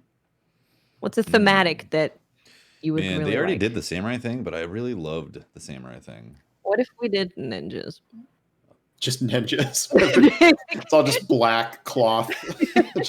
You can't see it. No it's plating. Invisible armor. No, they could do like a shredder ninja version of it where there's actual armor. That'd be pretty cool. Oh, that'd be cool. That would be really cool. Like with masks Ronin and armor. stuff. Yeah. There's so much you can do. You know, you play Ghost of Tsushima, I want a big old hat. Yeah, but that's I could see saying. Like a cool Greek-based set, like Greek mythology or something. Yeah, Greek would be cool actually. Yeah. I want to see a farmer set. I want to be like we're out in the fields farming stuff. That's what I want to see. Like we got carrots and stuff. Yeah, carrot overalls, maybe. Overalls. Exactly. Armored overalls. Perfect. Yeah, like a scarecrow, kind of cosplay going on with one of the characters. I can actually definitely get behind this. That would be pretty dope. Yeah, that's what I'm looking for out of my next Iron Banner ornaments and whatnot. You're not going to take this guy serious? Come on. And then you just get demolished by the farmer. I like it. I actually really like what they did with this season's armor, where they went with a different area of the world to draw inspiration from. So I don't know what's out there in terms of historical armies and stuff, but I'm sure there's so many things they could pull on. Yeah. Because they tend to do that for Iron Banner stuff, right? It's always like some type of army or warlord. They had like the armored astronaut one that one time that wasn't really an army. But, well, now with the Space Force, you know, Guardians. Yeah. I mean, they've done Vikings like 5 times, so it's probably move on from Vikings. But they could modern add a military inspiration. Modern warfare, Iron Banner. Just take some Call of Duty skins. There we go. Why not? If only they were still with Blizzard, they could just say, "Hey, give us the asset." Yeah, they could just pull a Fortnite and put everything into there. Yeah, starting with Call of Duty. GP Hash has a question. Says this question may be quite long, and I haven't fully read it yet. So this one's on you, GP Hash. If there's something really bad in there. Okay. With how the weapon system currently works and Quick Draw getting the typical Bungie nerf, all these hand cannons that I have now farmed in the energy slot are going to become useless for me as I no longer have a special weapon I can pair with it. Due to the current weapon systems, do you think it's time we went back to the D1 weapon system, as this system makes so many weapons useless when things like this happen? Interesting perspective, yeah. And I totally get the like perk changes like this nullifying a whole set of weapons when you don't have a lot of balance between kinetic and energy. Yeah, I don't think that you should go back to D1. I think we have a better system now. I think that ship has sailed. But I think with sunsetting going away, this will get better because there will be more options for longer, and it won't be as like, you know, we've lost 70% of the gear we had or something. So that will no longer happen. So there will be more options. I do think they need more kind of diversity among the slots. I think we need, you know, if everything's going to be shotgun sniper, they got to figure out a way to put more fusions in primary, I think, or else fusions are never going to be anything and other than, you know, arbalests and bastions. So I think that there are ways to do it without going like fully back to the D1 system. I don't think that's the answer at this point. Mm-hmm. Agreed. Yeah. I was going to say, I think they could spend a bit more time on weapon diversity so you don't have those things coming up like that, because there does seem to be a lot of pockets that are missing. That'll happen when you delete a giant chunk of the gear from relevance, but that's true. Yeah, and like you said, sunsetting's gone now, so yeah, and they're going to bring a lot of that old stuff back. You know they will. So probably, probably eventually. Yeah. We got a question from Orc Chop who said, "What ability from Destiny would you want in Outriders, and what ability in Outriders would you want in Destiny?" Oh God.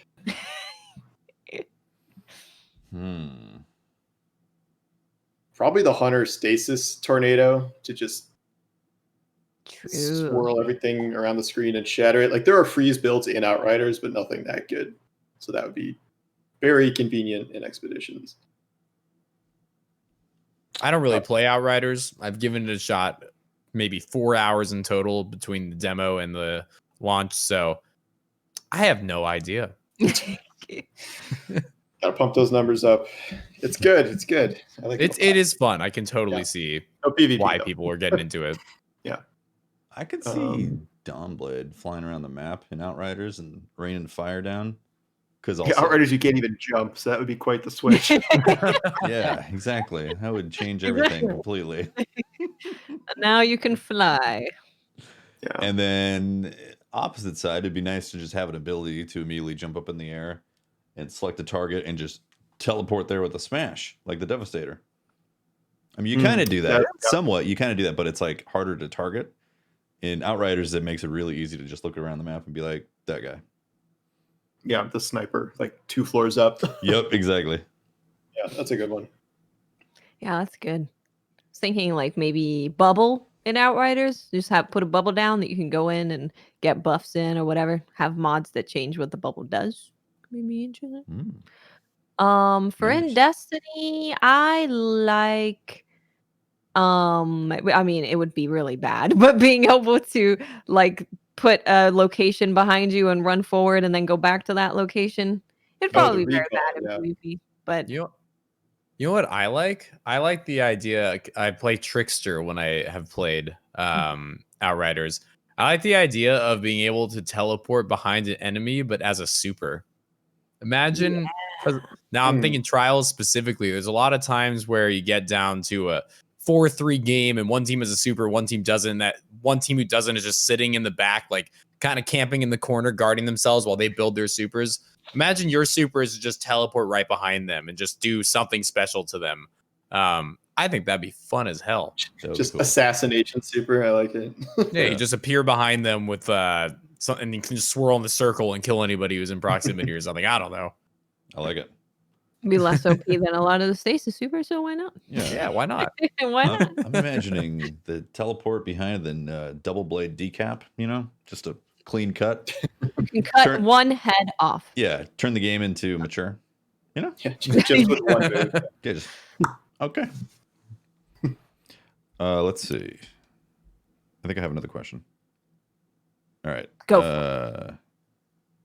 King Itty King says, I've always been curious how you came up. This is for Jake. I've always been curious how you came up with the carrots and jungle squad. So I wish I had a better story behind this stuff, but I don't. All right, let's start with the worst of the two, the jungle squad. So because this just doesn't have a good story at all. The carrots at least has a little bit of one. So the jungle squad, I was into my month 2 of streaming. It was purely a hobby. I had on average maybe 3 viewers at a time when I was streaming. And I felt like it made sense to have a term for us, like something that made us a community, right? Well, just like, hey, what up, people? But like we had to be a part of a community. And I thought the term Jake's Jungle sounded really cool. Double, JJ, Jake's Jungle. And I like the idea that in the jungle, you don't really know what's going to happen, right? Like there's crazy things in the jungle. You never know. And in my stream, for anybody who's watched, I say some of the weirdest stuff you've ever heard and then have a really serious conversation and then get destroyed and then dominate a team. And it's just all over the place. So I was like, you know what? Jake's Jungle sounds good. You never know what's going to happen in the jungle. Let's be the jungle squad. Nice. Yeah, so that's that story. I like that. Okay. Yeah. That's the most context I could possibly give it. I probably took longer to explain than it took me to decide Jake's Jungle, realistically. As far as carrots, all right, so the carrot story is a little bit more fun. When I first started streaming, was living on my own in Las Vegas and was in a condo and was far away from food, basically. So my preparation for streaming was to go to the market every week and like get a bunch of food. But one of the foods I would get is like these gigantic carrots, like horse size, like you feed it to horses over the fence carrots, just like enormous. And because that was just like, it was part of my routine. There was once a stream where I would come back with just a massive carrot and it would take me like 45 minutes to eat. It was once a stream. And after about 4 months of doing this, when I got my new bot and was like, oh, I got to decide what kind of like currency this is. It's like, carrot seems like the appropriate name here. Because it was just like, everybody knew me for that when I was first starting. It was just like, half the time it felt like people come to my stream just gnawing on a giant carrot every time a match ends. Hefty used to eat carrots on stream. Yeah, it's great. It's a great they make small carrots, right? There's like... Yeah, but that's not as pack. efficient, It doesn't flex your alpha-ness. Yeah, there you go. Yeah. I'm a little afraid to Google horse-sized carrots. I probably would. So the reason I said horse size, because it does not sound appropriate at all, is back when I was younger, there was a hill near my house that had horses, and we would take the gigantic carrots and feed them. So when I see those carrots, I think of horses. Yeah. Good. Carrots are great. There you go. Yeah. Honestly, carrots are a great stream snack. So They really are. They're not messy. They're Yeah. nutritious. They'll fill you up. They're great. They got a pretty loud crunch, so some people might be like, some people might be turned off by the ASMR level of it, because It will be turned on. Yeah, and then other people are gonna instantly subscribe because of it. I have a question from Super Say, who says, Warlocks are the only Stasis class without a shatter ability. Would you like to see them get a shatter, or would you think it would be too strong because of the melee/rift freeze? Or maybe even more interestingly, what do you think Warlocks could have as a shatter ability? Like, what would make sense for Warlocks to shatter? I don't even think shatter belongs in the game, honestly. I think freezing people and taking them out of the fight for an extended period of time is strong enough. And you can kill them during that or focus on their teammates during it. I don't think you need to be able to instantly shatter people that are frozen. It's fun in PvE, but yeah, in PvP, it's kind of true. I guess that is an important thing to think about is PvE versus PvP. For PvP, I don't like shatter at all with Stasis. For PvE, I've never played Warlock Stasis PvE. I don't know how strong it is, but I could see it being frustrating in PvE, not being able to shatter things when you can go nuts on Titan and Hunter. I literally didn't even think about it until just now, so it doesn't come up that often. I mean, I'm honestly done. Like, I'm ready for them to just kind of be done with Stasis and like no more fragments and aspects. Like, just start buffing the old light classes, work on the next subclass. Like, I think Stasis is good. We have enough Stasis things. It's fine. Like, I don't think we need more Stasis things that are going to have to be balanced for PvP or PvE. So I'm okay kind of moving on from Stasis rather than just dumping a whole bunch more aspects or whatever into it. I think it's just I think what Sparty said made sense, that it's a trade-off where Warlocks can get the insta-freeze abilities, but they don't have the ability to shatter. So you can still shatter by shooting stuff anyway if you really want to. Put some bolts into it. Makes me nervous and excited about the future darkness classes that are coming. The inevitable poison class or whatever it's going to be. And how overpowered. Because in a way, they kind of have to make it somewhat overpowered to stand out for people to be like, I want to use this. It's so good. If they bring out a new subclass that just sucks, people are going to be like, why would I ever use this over Stasis or something else, you know? I think the Stasis kind of posed a unique problem, though, just because of the whole freeze slow concept of it. Like, I think something like, okay, this is a poison class where it like uses damage over time or whatever, like clouds your vision a little bit, like would not be as oppressive as just being frozen into an ice block. Like that, you know, that was inherently a big issue. So hopefully future subclasses won't have to deal with anything quite that severe. Unless when you're poisoned, you have to stop to puke every now and then. There's games that would like in Sea of Thieves. Yeah. Yeah. Alcohol class. Make people drunk, makes their screen go all fuzzy. Let's do that. Sounds great. Perfect. Just drink like a flask of darkness. And like, exactly. Yeah. You run around with your flask out, go third person while you're drinking. It takes 1 minute to consume, but then you make everyone drunk. Yeah. Makes your aim worse, but something else gets better. I don't know what. A mysterious stat. Yeah. That it literally pops up mystery stat +5. You're like, what does it do? I don't know what it does. It's fun. Fun stat. Got a question from a non-pig. Says, follow-up question from last week. Who would win in a fight? Ikora with a mullet or Ikora with a handlebar mustache? Now, this is a serious question. Ikora has space magic. But it's Ikora versus Ikora. So, mustache. I'm just saying, mullets and mustaches may not be what you initially expect. I think yes. Thinking a little bit harder about this now. Is the mullet Nova Bomb or Nova Warp? Is this a metaphor for? See, last week avoid warlocks. Last week I said the handlebar mustache because it could grow and like grab people, and I feel like Ikora definitely has that ability on her mustache. Wait, what did I miss from last week? What was this a follow-up to? It was Zavala. It was the exact same Zavala with a mullet versus Zavala with a handlebar mustache. Okay, maybe Ikora can't have the same ability in her mustache as Zavala. Yeah, I could. Well, unless it's a subclass that you literally choose. Are you choosing the mullet subclass or the handlebar mustache subclass? So this is what these questions are, Jake. Yeah, I definitely didn't just open up a web page to look at something real quick and tune out. My bad. You're missing the most important question. This is a serious question about mullets. Yeah, I already answered mustaches. yes. Okay, come on. Yep. People depend on our knowledge to answer these questions. The lore. It's a deep lore question. People did DMX actually die like 5 minutes ago? Wait, did he? Sad. Well, that's gonna be a shift in Jesus in moods here. Oh, Jesus. His just to derail quickly, his story is very, very, very sad. like he was 13 and he was with some dudes and they were smoking what he thought was weed, but some grown up laced it with crack, I believe, and gave it to him when he was 13, and that like started his addiction, his lifelong battle with addiction. Like that's I can't crazy. even fathom why you'd want to do that to a child. Yeah. That's very sad. Oh, man. I love DMX. That's too bad. Man. Well, there's more Hard to questions. follow that. Well, I have a question. It's not silly. It's Yeah. We can go with like a medium question. Okay.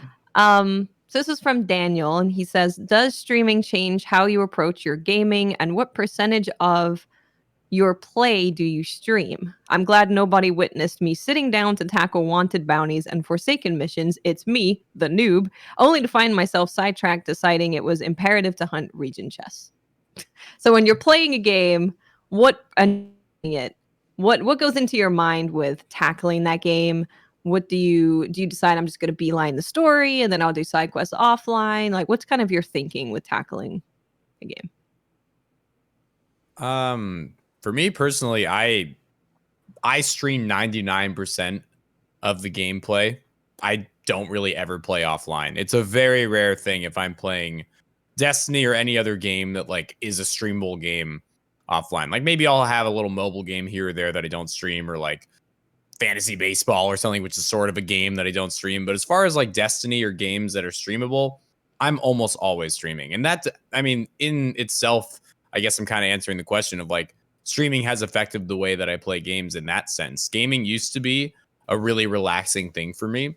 Gaming is no longer a relaxing thing for me. And there's a million upsides that come with streaming, but that is probably one of the downsides, is that it's no longer a place for me to escape responsibility and relax. It's not that for me anymore. But streaming doesn't change how I tackle a game as far as that perspective of the question. I think I would go about playing Destiny or any game similar to Destiny exactly the same on or off stream. It's a combination of what makes sense to do for the grind at that point. Is there something I'm missing in the game that I really want to acquire? Because I'm going to go tackle that then. The fact that I have an audience with me able to interact while I do it just enhances that experience for me. But I don't think I shape how I tackle the game based on streaming. Yeah, I'd say pretty similar to me as well. Although I recently, so for the longest time, I always try to make sure I stream anything story-wise because I wanted to share the journey and every bit of that journey with the process of it. It's only been recently that I've stepped back from doing that this year and reapproaching gaming from that like chill time perspective, because after 5 years I've definitely realized I missed that, and right, there really is no way to balance those two evenly with streaming and not streaming. Like if you are streaming, you're going to want to share all those moments with stream, right? Like you want to be live for those moments all the time. And so this year I've taken a step back and looked at gaming on a personal level and being able to chill like on a couch. Like it had been years since I played games on a couch, and getting back to being able to just chill on a couch. Like I definitely approach games a little bit different in my pacing. You know, I'm willing to be less, I guess, impatient with making sure things are moving forward in something. And I can actually I feel like I can take more time by myself to just figure stuff out, as opposed to if I have an audience, then I'm acutely aware of dead time. And that's one of the things, like reading a tutorial on stream is just absolutely awkward for me, because like I'm trying to get through it as fast as possible, but still retain the information while reading chat. So these things are juggling in my head to make sure I'm not like missing an obvious point, because it happens so often when you're streaming. You can easily miss stuff. So that's different on there. Yeah. I don't know if I really answered the question. Yeah, you know what I mean? It's tough. Definitely with open world games, I find those kind of hard to stream because you get sidetracked so often. And then you're like, wait, should I really be playing this game for like 3 weeks? Are people still going to be interested in 3 weeks with me doing literally everything?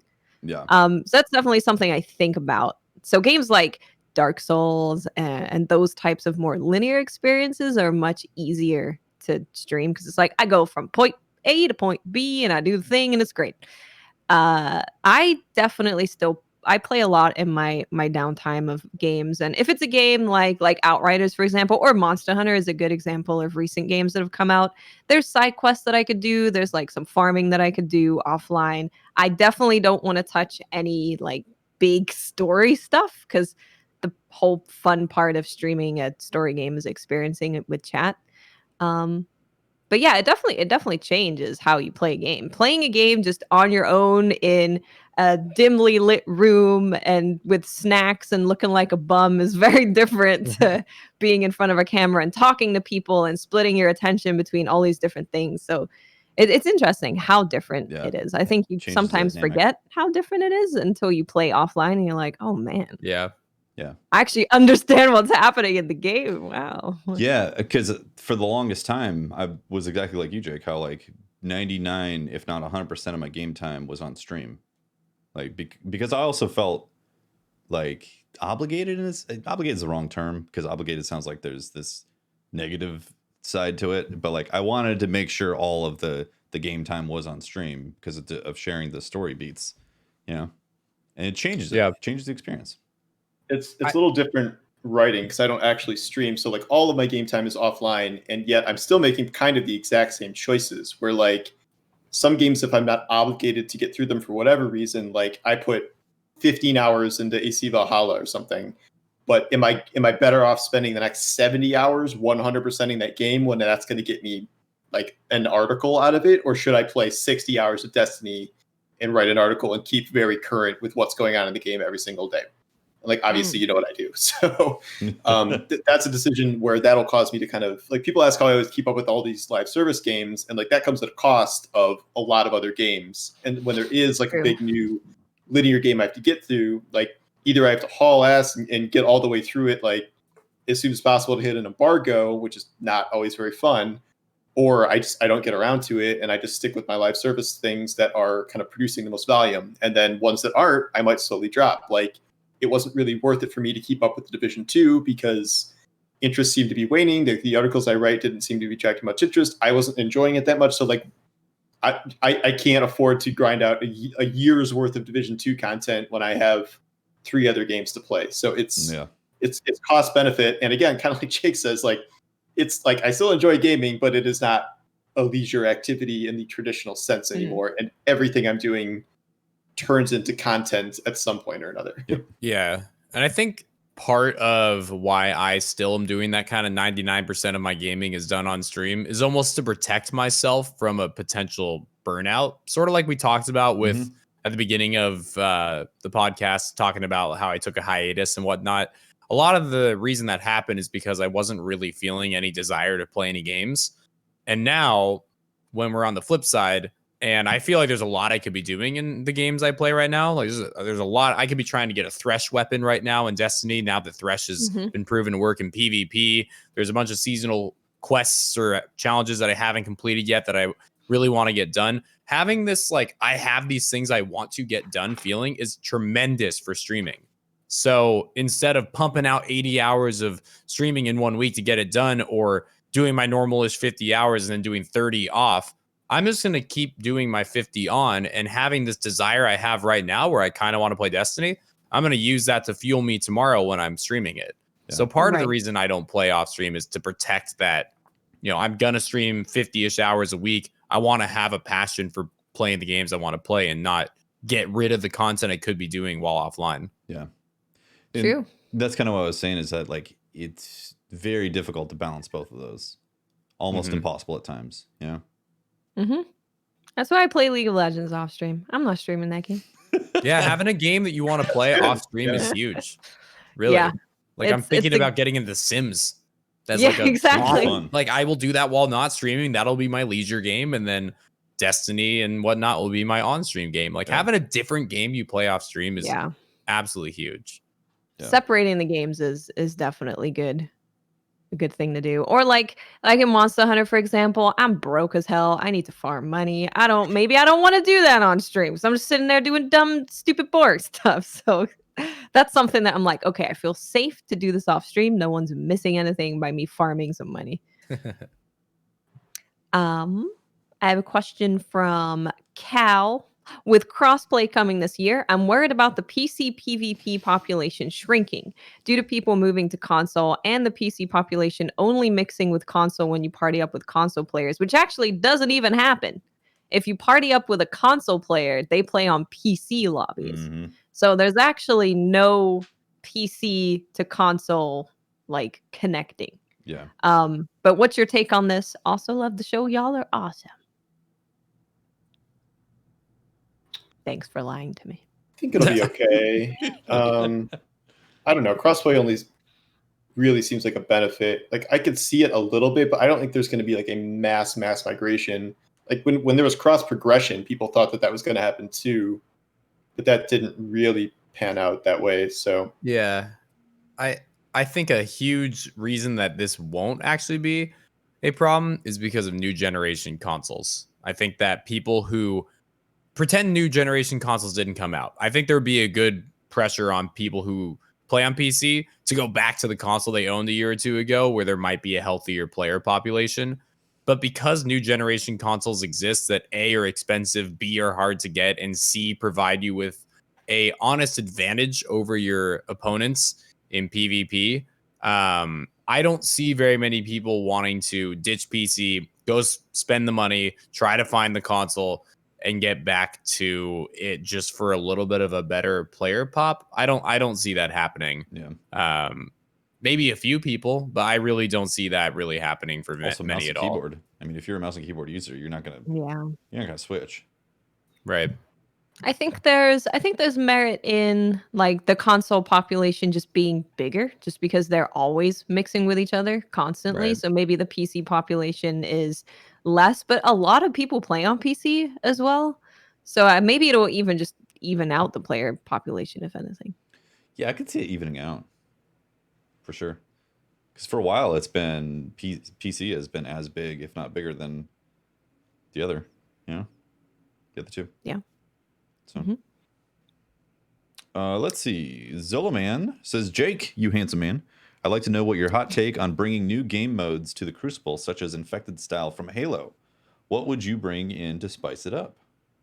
Whoa, I like it. That's tough for me to even try to answer without like thinking about it for a while. But I think one thing that's important to note about bringing in new playlists is it's always going to come back to this player population concept, but it's a really important one for match-made activities. If we were to bring more playlists into Crucible, we are then taking the Crucible population and spreading them out across more and more playlists. So if we were to bring in new things like Infection, I think we'd also have to be removing other things, or maybe having them built in on a weekly rotator or something of that nature, just so there's not too many options to choose from, making it so there's few people in each one. But if we were to put it on some kind of a rotator or something, Infection sounds awesome.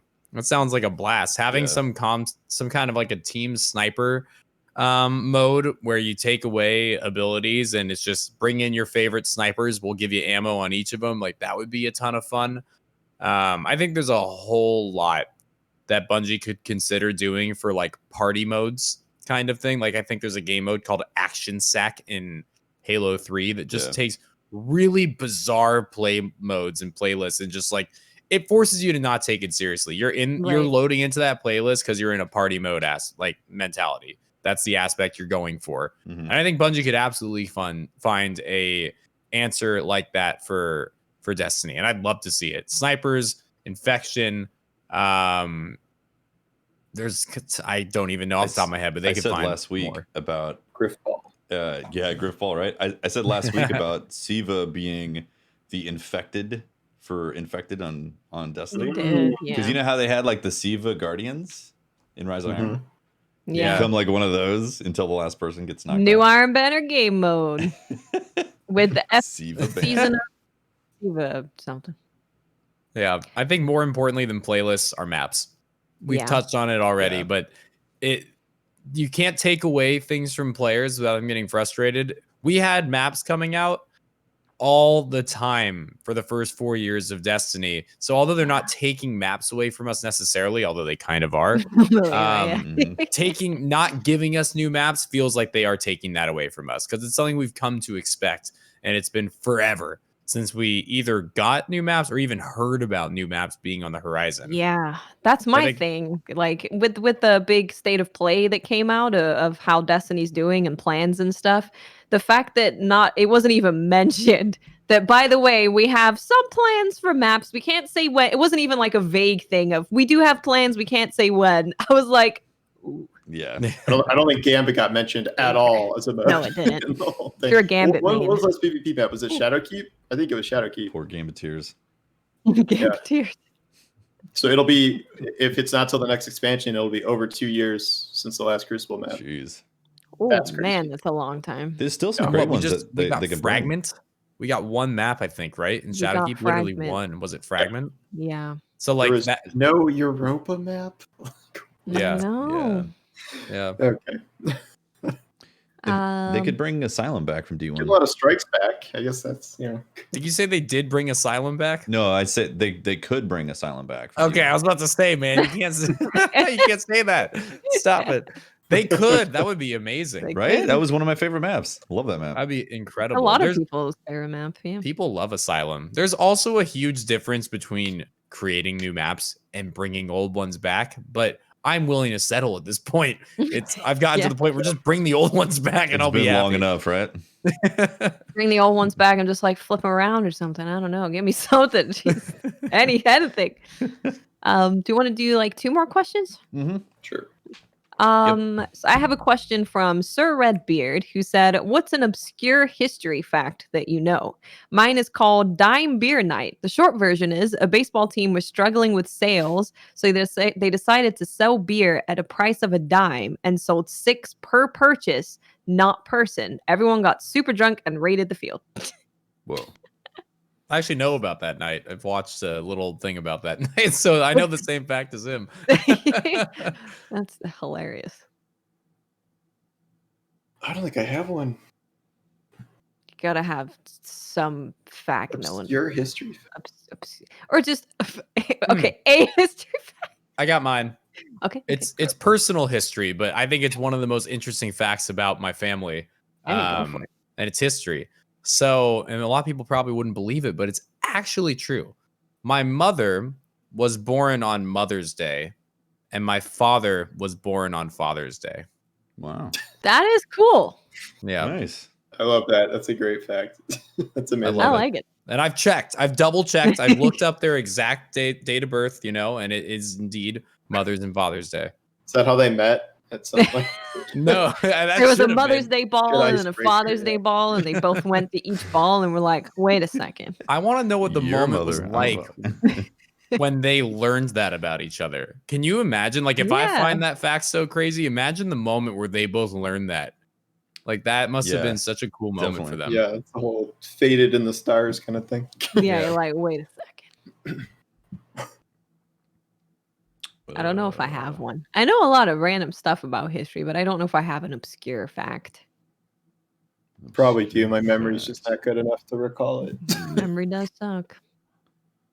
I'm trying to think of some sort of obscure fact that I know all I know is facts about Hefty peeing on bridges in games and and then losing all the That's one of my favorite clips ever.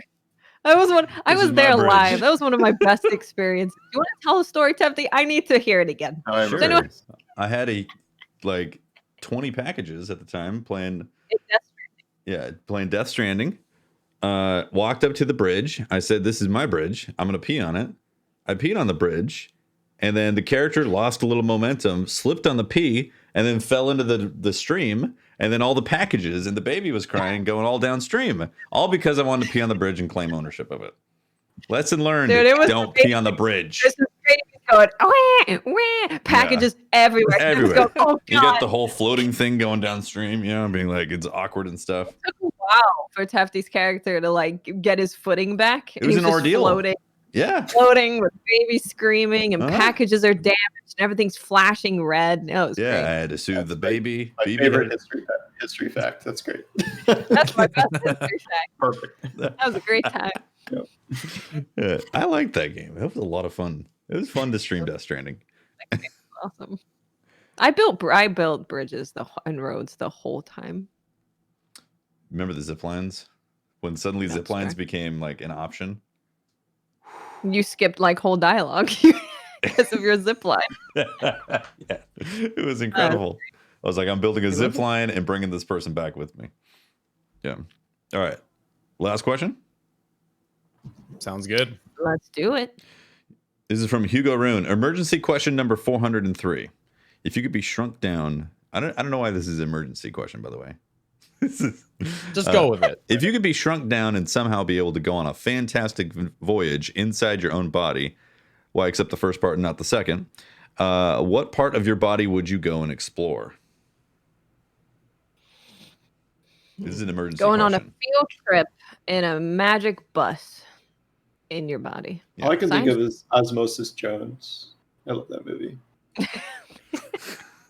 Are we PG podcast? No, we talk about cannibalism. Don't worry about it. I would absolutely go in my testicles. I want to know what's going on in there. Yeah, like they're so sensitive. They make so many millions of friends. Are you curious about the production? You want to see the minting process of the? I want to see the millions be made. Yeah. I want to know what's going on in there. It's like the orcs coming out of the ground. Are they in there, like having conversations, partying? You go in there, you're like, "Sup, guys?" And they're like, "Oh, like, whoa, you're here. Whoa. This is weird." Yeah. Well, they've got some kind of. There's obviously a very efficient factory system down there, and I want to witness it. Yeah. I'm impressed with myself. Assembly line. Yeah. How does it work? Like I don't know. Factory. They're not allowed to go to the bathroom. No one knows. Some Amazon level stuff in there. They unionizing down there? Oh man. Man, it sounds pretty interesting actually. Now that I think about it. Yep. Like you want to go see the brain and see the neurons and stuff? No, you want to see the sperm actually getting made, you know? You want to see how the sausage is made. There you go. Well, Watts has to have a different answer. Someone says, if you're small, how do you get into your giant body? Good question. Through the paradox. Nose? Obviously. How do you get into your own body if you're shrinking? It's a time rift. All right. You're suddenly in a different version of you. All right. Multiverse theory. All right. Sure. So you get split. Multiverse, you get shrunk, you go into a different timeline of you. It's you, but not you, because you're obviously shrunk inside your testicles.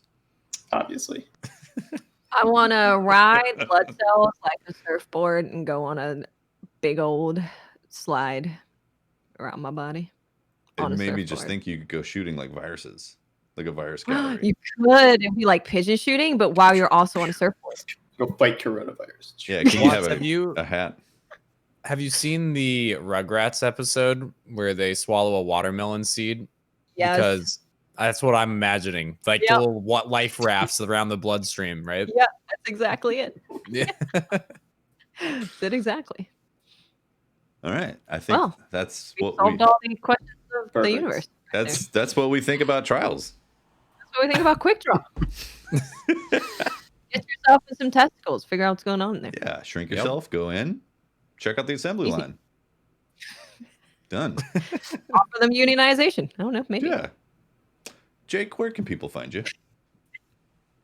People can find me mostly on Twitch at twitch.tv/Gernader Jake, spelled Gernader Jake. Don't ask about the spelling. We'll do that the fourth time I'm on the show. Okay, we'll talk about the spelling. I'm also on Twitter and Instagram and YouTube too, but Twitch is definitely where you'll find me 50-ish hours a week, Fridays through Tuesdays, starting early. Yeah. Nice. Nice. Paul, where can people find you? I keep adding stuff. At Paul Tassi on Twitter. I have a new newsletter called God Rolls. That is kind of a compilation of all of the stuff I do in a week. I'm on YouTube at Paul Tassi. I have written 5 books on Amazon by Paul Tassi. and you can Google me for all my Forbes articles. No TikTok? Not yet. that's next. It's gonna be bite-sized Paul thoughts. If I did, it would just be of my dogs. So I would subscribe to that. Yeah. You could check out a patch and be like, hey guys, it's cool. Then you have your article. Go check out my article for actual thoughts. Sure. If that works. Awesome. Promotion. I am Miss 5000 Watts. You can find me on Twitter, Twitch, and YouTube. Just look for Miss 5000 Watts. And I'm Tefty Teft. You can talk to me at Teft on Twitter. And I want to thank our Twitch subs and our Patreon members for supporting the show. You guys are awesome. Also, thank you very much to, I think it was Quest, who dropped a bunch of gifted subs earlier. And everyone who contributed to the train that was pulling through on the chat. So thank you very much. You guys are incredible. Thanks for the support. We will see you next week for more stuff. Yes. Yeah. Bye, guys. Thank you for the opportunity, guys. I had a fun time tonight. Thanks for being on the show, Jake. It was awesome, man. Yeah. Awesome. All right. Bye, guys. Bye, everybody.